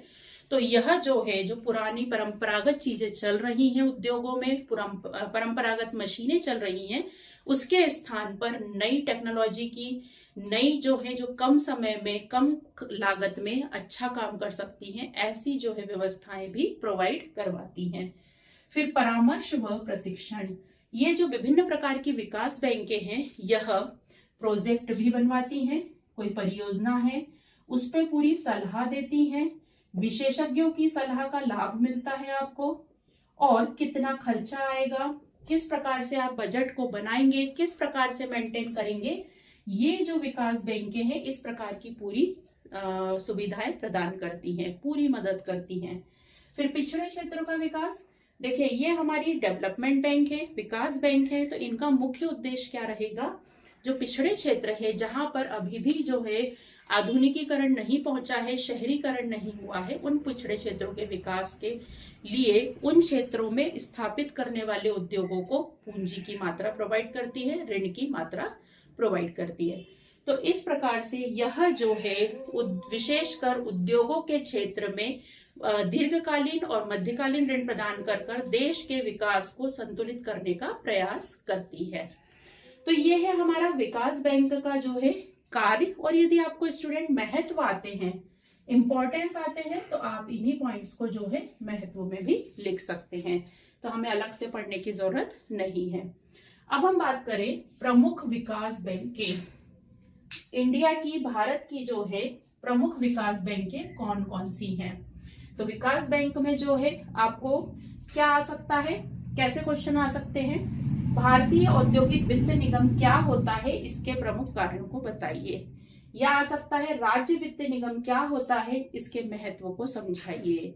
या फिर हो सकता है भारतीय औद्योगिक विकास बैंक क्या है, इसके कार्य बताइए। तो कार्य जो है हमने यहाँ पर कॉमन पढ़ लिए हैं, ठीक है। अब बात आएगी यहाँ की आपको किस संस्था के बारे में पूछा जा रहा है ना। तो हमने इसीलिए यहाँ पर उनके नाम लिख लिए हैं और उनके ईयर लिख लिए हैं। सामान्यतः चूंकि ये सभी विकास बैंकें हैं तो सबका कार्य क्या रहेगा, विकास में सहयोग करना, सबका कार्य इसी तरीके से रहेगा। तो हमें जो है मान लीजिए भारतीय औद्योगिक वित्त निगम के बारे में आता है तो 4 से 5 लाइनें, ये क्या होती है, किस प्रकार की संस्था है, इसके बारे में हमें लिखकर इसके कार्य जो है इस प्रकार से ही समझाने हैं, ठीक है। यदि आपको आता है भारतीय जीवन बीमा निगम, लाइफ इंश्योरेंस कॉर्पोरेशन, तो हम इससे बहुत अच्छे से परिचित हैं कि यह जो है बीमा करने का कार्य करती है।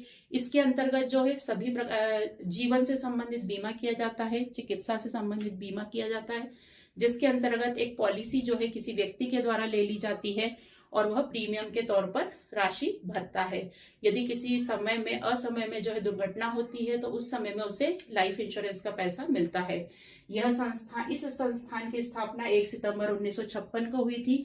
इसका इस निगम के द्वारा जो पैसा एकत्रित किया जाता है वह जो है उद्योगों को ऋण के तौर पे दिया जाता है। तो इस प्रकार से हमें कनेक्शन करना है और उसके बाद कार्य और महत्व में हमें यही पॉइंट लिखना है, ठीक है। तो ये पहली है भारतीय औद्योगिक वित्त निगम, IFCI। तो भारतीय औद्योगिक वित्त निगम नाम से क्लियर है, जो उद्योगों के विकास में मदद करती है, उद्योगों को वित्त प्रदान करती है। जिसकी स्थापना 1 जुलाई 1948 को हुई थी। ठीक है, तो यह जो भारतीय औद्योगिक वित्त निगम है, यह देश में राष्ट्रीय स्तर पर स्थापित की गई थी जो है, और इसका मुख्य उद्देश्य देश में उद्योगों के विकास के लिए पूंजी की व्यवस्था करना था।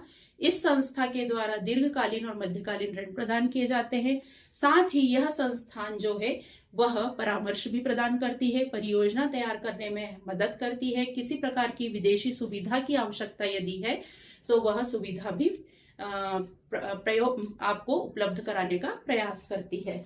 इस प्रकार से लिख के हम इसके कार्य जो है वह लिख देंगे। तो कार्य में हमें यही सब चीजें लिखनी है। फिर राज्य वित्त निगम, तो 1948 में भारतीय औद्योगिक वित्त निगम जो है वह केंद्रीय स्तर पर कार्य कर रही थी। इसकी सफलता को देखते हुए और राज्य स्तर पर कार्य करने के लिए, उद्योगों के विकास के लिए राज्य स्तर पर बनाई गई राज्य वित्त निगम, जिसका मुख्य उद्देश्य यही था, यही सब चीजें हैं। इसकी स्थापना 1951 में शुरू की गई। ठीक है, फिर आएंगे भारतीय औद्योगिक विकास बैंक। ठीक है, डेवलपमेंट बैंक जो है, इसकी स्थापना 1 जुलाई 1964 को की गई थी। भारतीय औद्योगिक विकास बैंक, वही उसका उद्देश्य हुआ। तो हमें कुछ भी जो है सिर्फ ईयर लिखना, चेंज करना है, बाकी हमें यह कार्य वैसे ही लिखने हैं। ठीक है, फिर unit trust of India, UTI, ये थोड़ी सी डिफरेंट है। यूनिट ट्रस्ट ऑफ इंडिया जो है, इसकी स्थापना 1 जुलाई 1964 को की गई, और यह जो है लोगों की छोटी छोटी बचतों को इकट्ठा करती है, छोटी छोटी बचतों को एकत्रित करके उसे जो है वह उद्योगों में इन्वेस्ट कर रही थी। Unit trust of India, UTI, जिसकी स्थापना 1 जुलाई 1964 को हुई, इसकी जो है, इसमें वह लोगों की छोटी छोटी बचतों को एकत्रित कर इसे जो है वह उद्योगों में इन्वेस्ट करती थी। फिर भारतीय औद्योगिक साख एवं निवेश निगम। देखिए अब ये क्या है, भारतीय औद्योगिक तो है, साख और निवेश निगम है, क्रेडिट और इन्वेस्टमेंट है ना, निगम है, जिसकी स्थापना 1 फरवरी 1955 को की गई। तो इसका मुख्य उद्देश्य जो बिजनेस है, उद्योग है, उसको साख प्रदान करना है, उसकी गुडविल बढ़ाना है, उसको ऋण की सुविधा की जरूरत है, गारंटी की जरूरत है, तो वह उपलब्ध कराना है।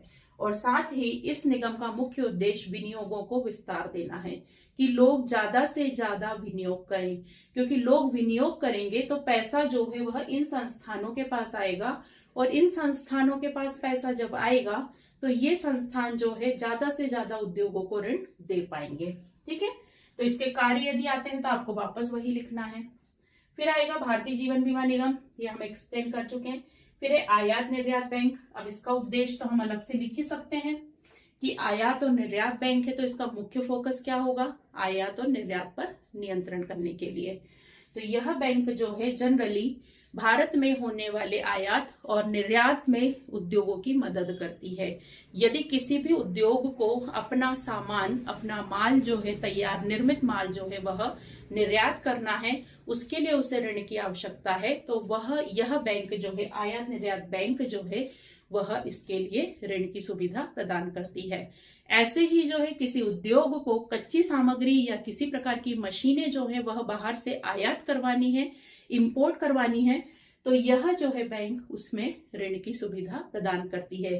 साथ ही कहां से माल खरीदना, कहां से मशीनें बुलवाना लाभदायक होगा, कम से कम लागत पर मिलेगा, इस प्रकार का जो है सलाह भी यह आयात निर्यात बैंक जो है वह देती है।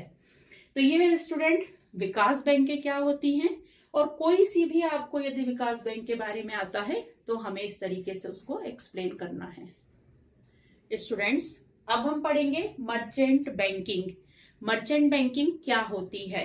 तो स्टूडेंट हम जो है फाइनेंशियल सर्विसेज पढ़ रहे हैं, तो वित्तीय सेवाएं मतलब पैसा, वित्त की सुविधा प्रदान करने वाली संस्थाएं। तो मर्चेंट बैंकिंग जो है वर्तमान समय में हम देख रहे हैं कि हमारा व्यवसाय केवल राष्ट्रीय सीमाओं में कैद नहीं रहा है, अंतर्राष्ट्रीय सीमाओं तक पहुंच गया है। निश्चित ही आज के समय में पूंजी की जो राशि होती है वो बहुत बड़ी बड़ी होने लगी है। तो उस पूंजी प्रबंधन के लिए हमें जो है विशेषज्ञों की आवश्यकता होती है, सलाहकार की आवश्यकता होती है। इसके साथ ही लीगली कागजी कार्यवाहियां इतनी ज्यादा जो है बढ़ गई हैं कि एक सामान्य व्यक्ति के लिए उन आवश्यकताओं को पूरा करना जो है वह संभव नहीं हो पाता है। तो इस प्रकार की जो व्यवस्थाएं रहती हैं कि हमें ऋण कहाँ से लेना है, हमें अपने पूंजी को जो है किस प्रकार से डिस्ट्रीब्यूट करना है, हमें सीमा नियम कैसे बनाना है, हमें विज्ञापन एजेंसी से कैसे संपर्क करना है, हमें जो है विदेश से पूंजी की आवश्यकता है, हमें जो है तकनीकी सलाह की आवश्यकता है विदेश से, हमें मशीनें विदेश से बुलवानी है, या हमें हमारा पैसा विदेश में निवेश करना है। ऐसे जो सामान्य डिसीजंस होते हैं जो एक सामान्य व्यक्ति के लिए जो है समझ पाना और सही निर्णय लेना संभव नहीं हो पाता है। तो इन सब कार्यों के लिए जो है शुल्क लेकर, फीस लेकर जो संस्थाएं काम करती हैं उसे हम कहते हैं मर्चेंट बैंकिंग। तो मर्चेंट बैंकिंग का आशय आपको समझ में आया कि ऐसी संस्थाएं जिसके अंदर विशेषज्ञ होते हैं, वित्तीय संस्थाओं को समझने वाले, वित्तीय बाजार को समझने वाले विशेषज्ञ होते हैं, जो कि जिस भी संस्था को, जिस भी उद्योग को किसी भी प्रकार की मदद की जरूरत होती है, किसी भी प्रकार की सेवा की जरूरत होती है। कौन कौन सी सेवा?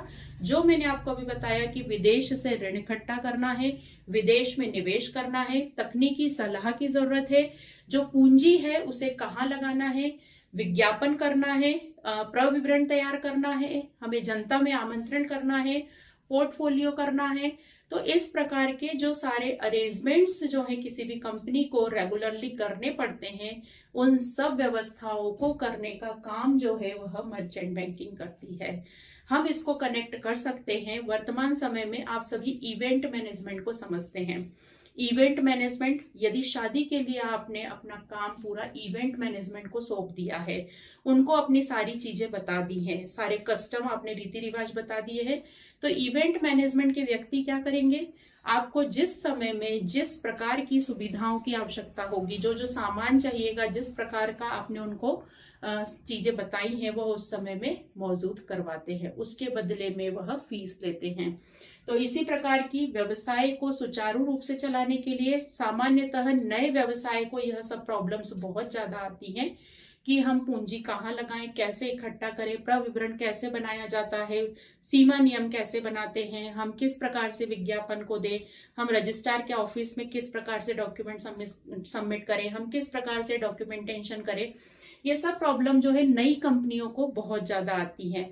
तो उस समय में यह मर्चेंट बैंकिंग सेवा देने का कार्य करती है। ठीक है, तो सामान्यतः नव स्थापित कंपनियों में यह जो है मर्चेंट बैंकिंग बहुत हेल्प रहती है। नव स्थापित कंपनियां जो अभी अभी स्थापित हो रही हैं, जो बिजनेस अभी अभी बना रही हैं, बढ़ा रही हैं। ठीक है, तो ये होती है मर्चेंट बैंकिंग। क्या क्या कार्य है इनके? तो सार्वजनिक निर्गमनों का प्रबंध। तो सार्वजनिक निर्गमन, पब्लिक इशू करना है हमें हमारी ऋण अंश पूंजी के लिए। तो जो प्रक्रिया होती है कि किस प्रकार से पब्लिक इशू के लिए हमें प्रोस्पेक्टस तैयार करना है, न्यूज़पेपर में ऐड देना है, फिर एप्लीकेशंस आएंगी, आवेदन आएंगे, उसके हिसाब से हमें आवंटन करना होगा अंशों का, फिर हमें कॉल मनी देखनी होगी। तो उन सब की व्यवस्था किस प्रकार से हमें यह सब प्रक्रिया करनी है, वह पूरा सार्वजनिक निर्गमनों का प्रबंध जो है वह मर्चेंट बैंकिंग करती है। फिर परियोजना प्रबंध, परियोजना जो है उसका प्रतिवेदन कैसे बनाया जाता है, रिपोर्ट कैसी बनाई जाती है और कॉस्ट कैसे डिसाइड की जाती है। फिर जो है परियोजना का ओवरऑल प्रबंध, किस प्रकार से उसका एजेंडा तैयार किया जाता है, प्रोजेक्ट के उद्देश्य कैसे बनाए जाते हैं, उसकी पूरी रिपोर्ट कैसे तैयार की जाती है और उसमें मशीनें कैसे लिखी जाती हैं। तो किसी भी प्रोजेक्ट से रिलेटेड पूरा वर्क जो है वह कर देते हैं। फिर पोर्टफोलियो प्रबंधन, यह जो है जो निवेशक है जिनको अपना पैसा इन्वेस्ट करना है, तो वह जो है अलग अलग इन्वेस्टर से पैसा लेकर एक जगह पर इन्वेस्ट करते हैं और फिर सभी इन्वेस्टर्स को जो है इनकम के तौर पे रिटर्न देते हैं। तो यह काम भी वो करती है पोर्टफोलियो प्रबंधन का, कि यह जो है अलग अलग जो विनियोग करता है उनसे पैसा इकट्ठा करके और फिर जो है यह इन्वेस्ट करती है।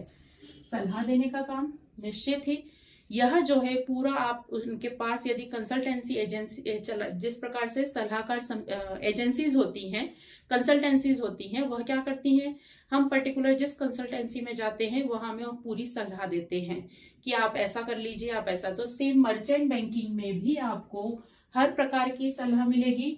विदेश में यदि आपको निवेश करना है, यदि तकनीकी सलाह चाहिए है, फिर आपको मशीनों से संबंधित कोई सलाह चाहिए है, आपको पूंजी से संबंधित कोई सलाह, तो इस प्रकार की सलाह देने का काम भी जो है वह करती है, सजेशंस भी देती है। फिर प्रतिभूतियों का विपणन, यह जो है मार्केट में सिक्योरिटीज को खरीदने बेचने का काम भी करती है और करवाती भी है। यह दलाल के रूप में, मीडिएटर के रूप में भी काम करती है और इन सब कार्यों के बदले में वह शुल्क लेती है। तकनीकी सुझाव, टेक्निकल, कि आप इस मशीन के बदले में आप यह मशीन लगा लेंगे तो बेटर रहेगा, आप ये वाली मशीन जो है यहाँ से बुलवा लेंगे तो बेटर रहेगा, आप जो है यहाँ पर इस तरीके से ऑटोमेशन कर लेंगे तो आपको जो है लागत कम पड़ जाएगी। तो इस प्रकार से यह मर्चेंट बैंकिंग के जो सलाहकार होते हैं वह तकनीकी सुझाव भी देते हैं कि आप काम को इस तरीके से कर लीजिए, आपका काम कम से कम लागत में होगा। फिर विनियोक्ता सलाहकार सेवाएं, हमें पैसा कैसे लगाना है, कहाँ हमें इन्वेस्ट करना चाहिए कि हमें ज्यादा से ज्यादा इनकम हो, तो वह विनियोक्ता से संबंधित, मतलब किसी व्यक्ति को यदि इन्वेस्टमेंट करना है तो वह मर्चेंट बैंकिंग के पास चले जाए, वहां के सलाहकार आपको बताएंगे कि आप जो पैसा विनियोग करना चाहते हैं वह आप इस तरीके से करिए। विदेशी पूंजी की प्राप्ति में मदद, चूंकि हम भारत देश में रह रहे हैं, किसी दूसरे देश से हमें पूंजी की प्राप्ति करनी है, फॉरेन करेंसी हमें चाहिए है, तो वहां की लीगल फॉर्मेलिटीज को समझना, वहां की लीगल फॉर्मेलिटीज को पूरा करना, भारत देश की जो है लीगल फॉर्मेलिटीज को पूरा करना, तो यह संस्थाएं जो है पूरा होल्ड रखती है, इनके पास सारे रूल्स एंड रेगुलेशंस होते हैं दूसरे देशों के भी, तो यह जो है उसकी व्यवस्था भी पूरी करवाती है। फिर अनिवासी भारतीयों को विनियोग सेवाएं, जो नॉन रेसिडेंट हैं, जो हमारे इंडिया के ही हैं लेकिन अभी कुछ समय से फॉरेन में रह रहे हैं, चूंकि उनका कनेक्शन भारत से भी रहता है, कुछ प्रॉपर्टी उनकी भारत में भी रहती है, तो उसका मैनेजमेंट करना, उन्हें विनियोग जो है कहीं और करना है, किसी दूसरे देश में या भारत में विनियोग करना है, तो उसके रूल्स एंड रेगुलेशंस जो है, चूंकि वो भारत से बाहर रह रहे हैं तो उन्हें उतने आइडिया नहीं रहते हैं, तो वह उसका पूरा मैनेजमेंट भी करती है। तो ये होती है मर्चेंट बैंकिंग। ठीक है, अब भारत में यदि हम बोले तो कौन सी संस्थाएं हैं जो मर्चेंट बैंकिंग का काम कर रही हैं, इस प्रकार के कार्य करने का काम, तो कोई अलग से कोई संस्थाएं नहीं है। यह जो है व्यापारिक बैंक, जैसे एसबीआई भी ये काम करती है, यदि हम बोले तो कैनरा बैंक भी करती है, ठीक है, बैंक ऑफ बड़ौदा भी जो है इस प्रकार की मदद करती है, तो इन्हें ये जो है फिर मर्चेंट बैंकिंग के नाम से भी बुलाया जाता है। फिर है अखिल भारतीय वित्तीय संस्थाएं, जो इंटरनेशनल लेवल पर काम कर रही हैं, जैसे आईसीआईसीआई बैंक, यह जो इस प्रकार का काम कर रही है। तकनीकी परामर्शदात्री संस्थाएं, ऐसी संस्थाएं जो स्थापित कर ली जाती है निजी क्षेत्र में और उनका मुख्य कार्य जो है तकनीकी सलाह देना ही होता है, और इन सब संस्थाओं पर सेबी का भी पूरा नियंत्रण होता है। मतलब ये जो बैंक है, जैसे एसबीआई हम बोल रहे हैं, तो इनकी स्थापना बैंकिंग अधिनियम के अंतर्गत होगी, लेकिन मर्चेंट बैंकिंग से रिलेटेड यदि ये कार्य कर रही हैं तो सेबी जो हमारा नियम है स्टॉक एक्सचेंज के लिए, उसका पूरा नियंत्रण जो है वह रहता है। ऐसी निजी फर्में, प्राइवेट सेक्टर में भी जो है आप और हम भी जो है मर्चेंट बैंकिंग का काम कर सकते हैं, लेकिन बकायदा उसके लिए सेबी के अंतर्गत जो रूल्स एंड रेगुलेशंस है वह हमें फॉलो करने होंगे। तो ये है स्टूडेंट मर्चेंट बैंकिंग।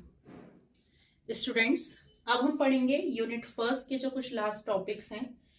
पहला आपका इसमें है गैर बैंकिंग वित्तीय संस्थाएं, non banking financial corporation, NBFC।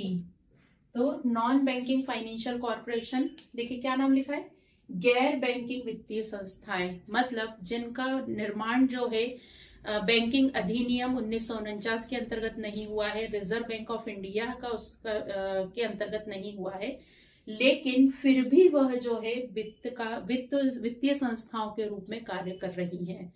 तो ऐसी संस्थाएं भी भारत में पाई जाती हैं। हम कह सकते हैं प्राइवेट बैंक, प्राइवेट बैंक भी नहीं कहेंगे, ऐसी संस्थाएं जो पुराने समय में यदि हम कहें महाजन और साहूकार जो होते थे उस टाइप की हम बोल रहे, जिनका कहीं रजिस्ट्रेशन नहीं होता है, कोई से भी कानून और नियम का पालन जो है वो लोग नहीं करते थे। उसी प्रकार से वर्तमान समय में भारत में बहुत सी जो है गैर बैंकिंग वित्तीय संस्थाएं जो है वह कार्य कर रही हैं। जो वित्तीय संस्था तो है मतलब पैसा उधार देती है, लोगों का जमा स्वीकार करती हैं, लेकिन जो है उनका रजिस्ट्रेशन किसी भी अधिनियम के अंतर्गत नहीं है। इनके कार्य क्या क्या है? तो शेयर ट्रेडिंग, मतलब यह जो है अंशों को बेचने और खरीदने का कार्य करती हैं। शेयर्स की ट्रेडिंग करती हैं, अंशों को खरीदने व बेचने का कार्य, अंशों को क्रय व विक्रय का कार्य। यह कम से कम लागत पर जो है, क्योंकि इन पर बैंकिंग अधिनियम लागू नहीं होता है, तो ये कम से कम लागत पर यह कार्य करती हैं। लेकिन रिस्क भी उतनी ही रहती है, क्योंकि मान लीजिए कभी किसी कंपनी ने धोखा दे दिया या जो है यह मतलब आपका पैसा वहां फंसा हुआ है, तो कोर्ट केस करने में, फाइल करने में भी आपको उतनी ही समस्या आएगी। फिर ऋण प्रदान करना, यह कम से कम ब्याज दरों पर ऋण प्रदान करती हैं। ये गैर बैंकिंग संस्था है, तो यह जो है लुभावने जो है कम से कम ब्याज दर पर लोगों को ऋण की सुविधाएं भी प्रदान करती हैं। फिर किराया क्रय फाइनेंस, जनरली हम व्हीकल्स खरीदते हैं, हम गाड़ियां खरीदते हैं, तो यह जो है हमें इंस्टॉलमेंट में जो है EMI हम बोलते हैं, या हम इलेक्ट्रॉनिक आइटम्स खरीदते हैं तो हमें वहां फाइनेंस की सुविधा का भी जो है बोर्ड लगा मिलता है आज के समय में कि फाइनेंस की सुविधा उपलब्ध है। तो वह इसी प्रकार की सुविधा, मतलब इसी प्रकार की फैसिलिटी है किराया क्रय पद्धति फाइनेंस। तो गैर बैंकिंग वित्तीय संस्थाएं जो है किराया क्रय फाइनेंस का भी काम करती हैं। मतलब जैसे जैसे आप सामान आपको मिल जाता है यूज करने के लिए, लेकिन स्वामित्व आपको हस्तांतरित नहीं होता है, आप जैसे जैसे इंस्टॉलमेंट चुकाते जाते हैं और जैसे ही लास्ट इंस्टॉलमेंट होती है आपका सामान आपका हो जाता है। तो इस प्रकार से ये आपको सामान को खरीदने में किराया क्रय फाइनेंस के समय में हेल्प करती है। लीज फाइनेंसिंग भी होती है। लीज फाइनेंसिंग रिस्क उतना ही ज्यादा रहता है। इस लीज फाइनेंसिंग में जो है स्वामित्व का हस्तांतरण तुरंत ही हो जाता है और किस्तें जो है खरीदने वाले व्यक्ति के द्वारा बाद में चुकाई जाती हैं। तो जोखिम भी उतना ही रहता है, लेकिन यह संस्थाएं इस प्रकार की सुविधा भी प्रदान करती हैं। दोष क्या है इसके? तो ये जो गैर बैंकिंग वित्तीय संस्थाएं हैं, यह जो है वह दूसरों के धन से ही पूरा बिजनेस करती हैं, क्योंकि इनके पास जो है खुद का नहीं रहता है। जितनी भी जमाएं रहती हैं उसी से यह ऋण के रूप में बांट देते हैं। आपने सामान्यतः सुना होगा कि ये फाइनेंस कंपनी पैसा लेकर चली गई, ये फाइनेंस कंपनी ने जो है धोखा कर दिया। तो ये कंपनियां जो रहती हैं यह अपना 100% तक लोन के रूप में वितरित कर देती हैं, और लोग जब अपना जमा हुआ पैसा मांगने जाते हैं, चूंकि लोन के रूप में ये अपना पूरा 100% वितरित कर देती हैं, तो इसीलिए ये कंपनियां जो रहती हैं, गैर बैंकिंग वित्तीय संस्थाएं जो है वह दिवालिया बहुत जल्दी होती हैं। तो व्यवसाय जो है चूंकि इनका दूसरों के धन से होता है और ये पूरा अपना 100% जो है वह ऋण के रूप में भी दे देती हैं, तो यह बहुत खतरनाक स्थिति होती है, रिस्क हो जाती है इसमें। फिर रिजर्व बैंक का नियंत्रण नहीं होता है। पहले समय में यदि हम बात करें तो इन गैर बैंकिंग वित्तीय संस्थाओं पर रिजर्व बैंक का बिल्कुल नियंत्रण नहीं था, लेकिन 1963 में इस पर जो एक समिति बनाई गई, सुझाव आए गए, तो उसके बाद 1964 से जो है रिजर्व बैंक ने जिनकी पूंजी 50 लाख रुपए या उससे अधिक है उनके लिए पंजीकरण करवाना जो है कंपलसरी कर दिया है। इसके साथ ही पंजीकरण करवाना और जो उनकी जमा राशि है उसका कम से कम 20% रिजर्व बैंक ऑफ इंडिया के पास करवाना रखना जरूरी है। तो इससे जो है ये गैर बैंकिंग वित्तीय संस्थाओं का जो है वह कार्य विश्वसनीय हुआ है और धोखाधड़ी भी जो है वह कम हुई है। तो रिजर्व बैंक का नियंत्रण नहीं हम पहले कह सकते थे, लेकिन वर्तमान समय में जिनकी 50 लाख रुपए से जिनकी पूंजी कम है, सामान्यतः यह छोटी छोटी कंपनियां ही होती हैं, तो उन पर आज भी रिजर्व बैंक का नियंत्रण नहीं है। लेकिन जिस कंपनी की पूंजी 50 लाख रुपए या उससे अधिक है तो उसे जो है अब पंजीकरण करवाना अनिवार्य है। सट्टेबाजी, ये चूंकि कंपनियां जो हैं जो उद्योग में पैसा ज्यादा मिल रहा है तो लॉक करके रख देती हैं या रेट्स इतनी कम कर देती हैं, तो इस कारण से जो है यह सट्टेबाजी का काम जो है इन कंपनियों में बहुत ज्यादा चलता है। कर प्रवंचन, कर की जो है यहाँ पर चूंकि जमा राशि जो रहती है इनकी, और उतना ही यह ऋण के रूप में राशि को वितरित कर देती हैं। तो जमा राशि पर जितना टैक्स बनना चाहिए तो वह यह कि हमने ऋण के रूप में बांट दिया है तो हमारे पास कुछ भी राशि नहीं है। इस प्रकार से यह अलग अलग तरीकों से कर अपवंचन की स्थिति भी निर्मित हो करती हैं। फिर स्वस्थ प्रतिस्पर्धा का अभाव, मैंने इसमें बताया आपको कि गैर बैंकिंग वित्तीय संस्थाएं अपनी जमा राशि का मतलब यदि इस बैंक के पास 1,00,000 रुपए जमा है तो यह जो है इस 1,00,000 रुपए को कम ब्याज दर पर भी पूरा की पूरा डिस्ट्रीब्यूट कर देती हैं। जमा किसी और व्यक्तियों से रहता है और ऋण जो है कोई और व्यक्ति लेकर जाता है। अब पूरा की पूरा यदि कंपनी बांटने लगी संस्थाएं तो क्या होगा, कल को ये पैसे अपने मांगने आए, क्योंकि कंपनी तो पूरा दे चुकी है, अब इसमें से कुछ लोगों ने पैसे का भुगतान नहीं किया तो इस बैंक के पास कुछ भी वापस करने के लिए नहीं रहता है। तो इस प्रकार से चूंकि कम ब्याज दर पर ये बहुत सुलभावने ऑफर पे जो है ये लोगों को ऋण उपलब्ध कराती हैं, तो स्वस्थ प्रतिस्पर्धा का अभाव जो है इन संस्थाओं में पाया जाता है। तो ये है आपकी एनबीएफसी। अब हम बात करें क्रेडिट रेटिंग। क्रेडिट रेटिंग क्या होता है? तो स्टूडेंट, क्रेडिट रेटिंग मीन्स होता है कि यह जो है ये जो एजेंसियां हैं इनके द्वारा हर व्यक्ति की एक प्रोफाइल बनाई जाती है। जैसे हमारी मार्कशीट बनती है ना कि हम फर्स्ट डिवीजन पास हुए, हम सेकंड डिवीजन पास हुए, हम थर्ड डिवीजन पास हुए, इसी प्रकार से जो लोग ऋण लेते हैं और ऋण पर ब्याज कैसे चुका रहे हैं, उनकी इंस्टॉलमेंट कितनी है, उन कितने समय में उस ब्याज को चुका रहे हैं, तो उस आधार पर वह उनको रेट देते हैं, रैंक देते हैं।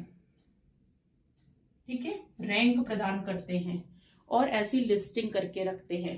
तो जैसे यदि हम क्रिसिल की बात करें तो जो अच्छी कंडीशन में है, जिसकी ईएमआई कम है और वह फटाफट अपना लोन कंप्लीट कराने में मतलब लोन की अमाउंट जो है उसकी किश्त जो है वह बड़ी रखता है और जल्दी जल्दी लोन चुका देता है, तो ऐसे व्यक्ति को वह AAA देते हैं।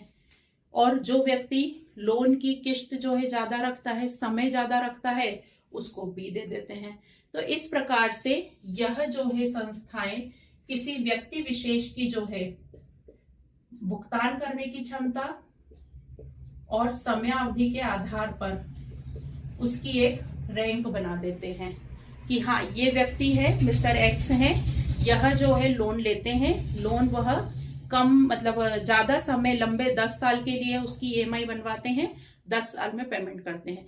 मिस्टर वाई जो है वह 1,00,000 रुपए का लोन लेते हैं, वह 5 साल में 20-20 हजार रुपए चुका देते हैं। मिस्टर जेड है 1,00,000 रुपए का लोन लेते हैं, वह 50-50 हजार रुपए की किश्त लेकर ऋण को चुका देते हैं।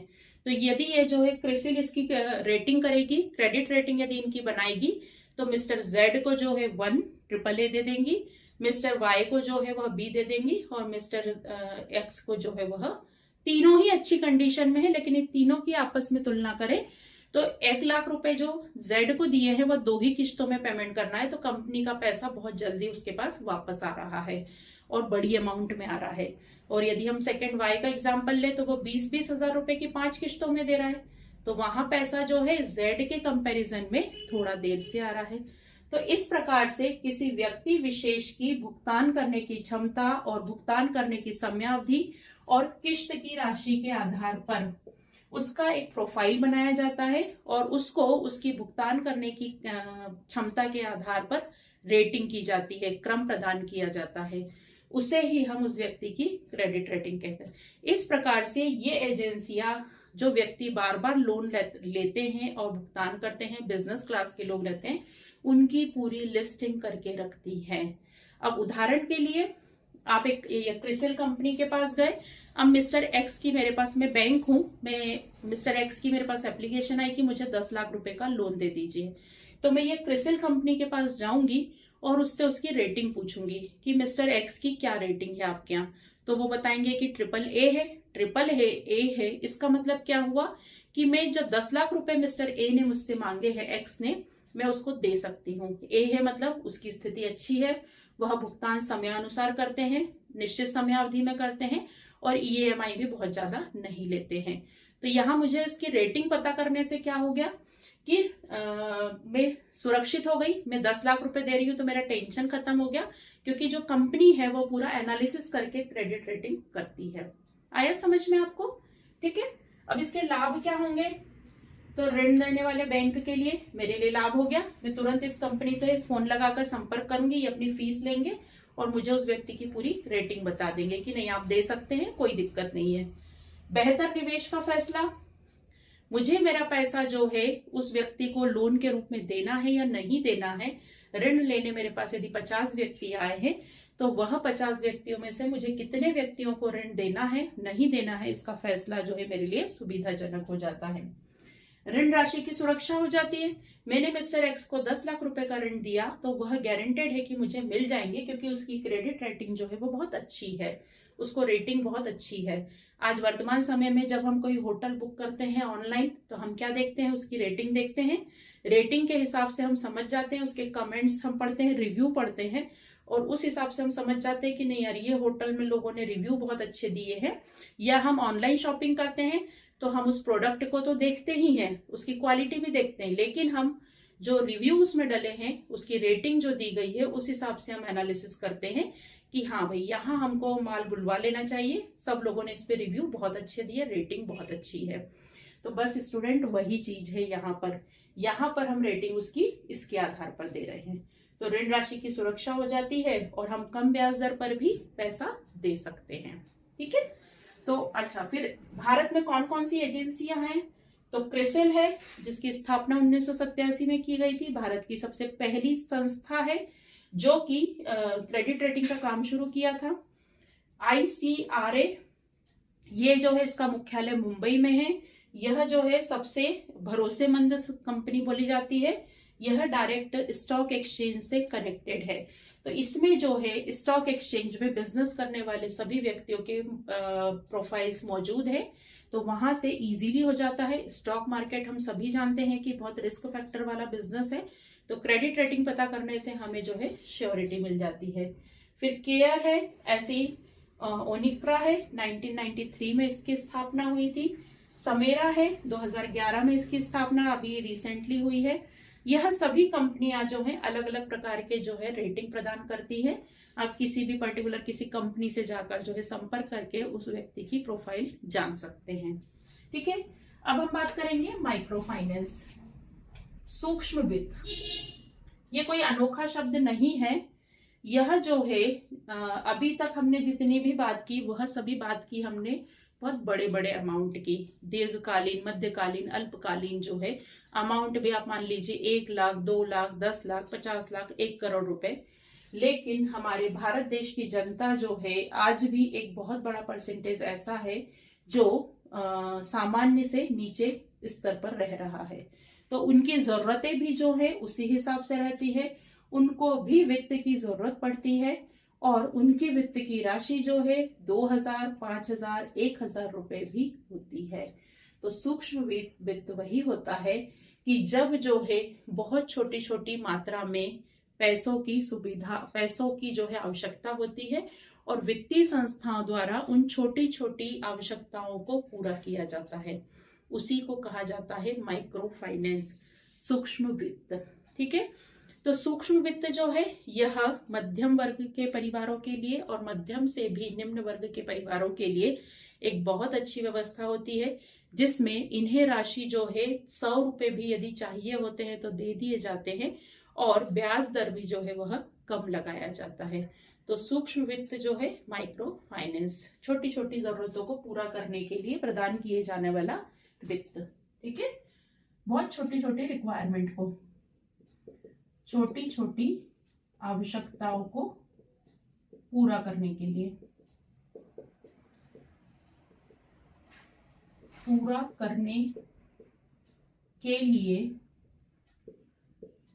प्रदान किया जाने वाला वित्त।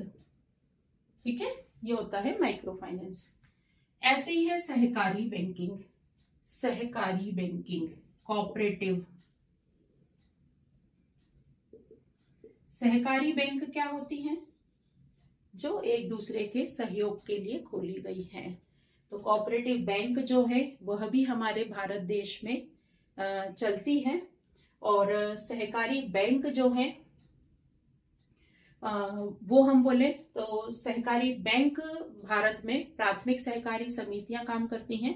केंद्र स्तर पर केंद्रीय सहकारी समिति काम करती है, जिनका मुख्य उद्देश्य जो सदस्य हैं, जो बैंक में जितने सदस्य हैं, उन सभी सदस्यों को लाभार्थ के लिए स्थापित की जाती हैं। तो ऐसी सभी बैंकें जो है वह सहकारी बैंक होती हैं और इनका रजिस्ट्रेशन और प्रक्रिया जो है वह सहकारी बैंकिंग अधिनियम के अंतर्गत की जाती है। तो ये होती है आपकी सहकारी बैंकिंग। तो ये है स्टूडेंट हमारा यूनिट फर्स्ट का ओवरऑल व्यू।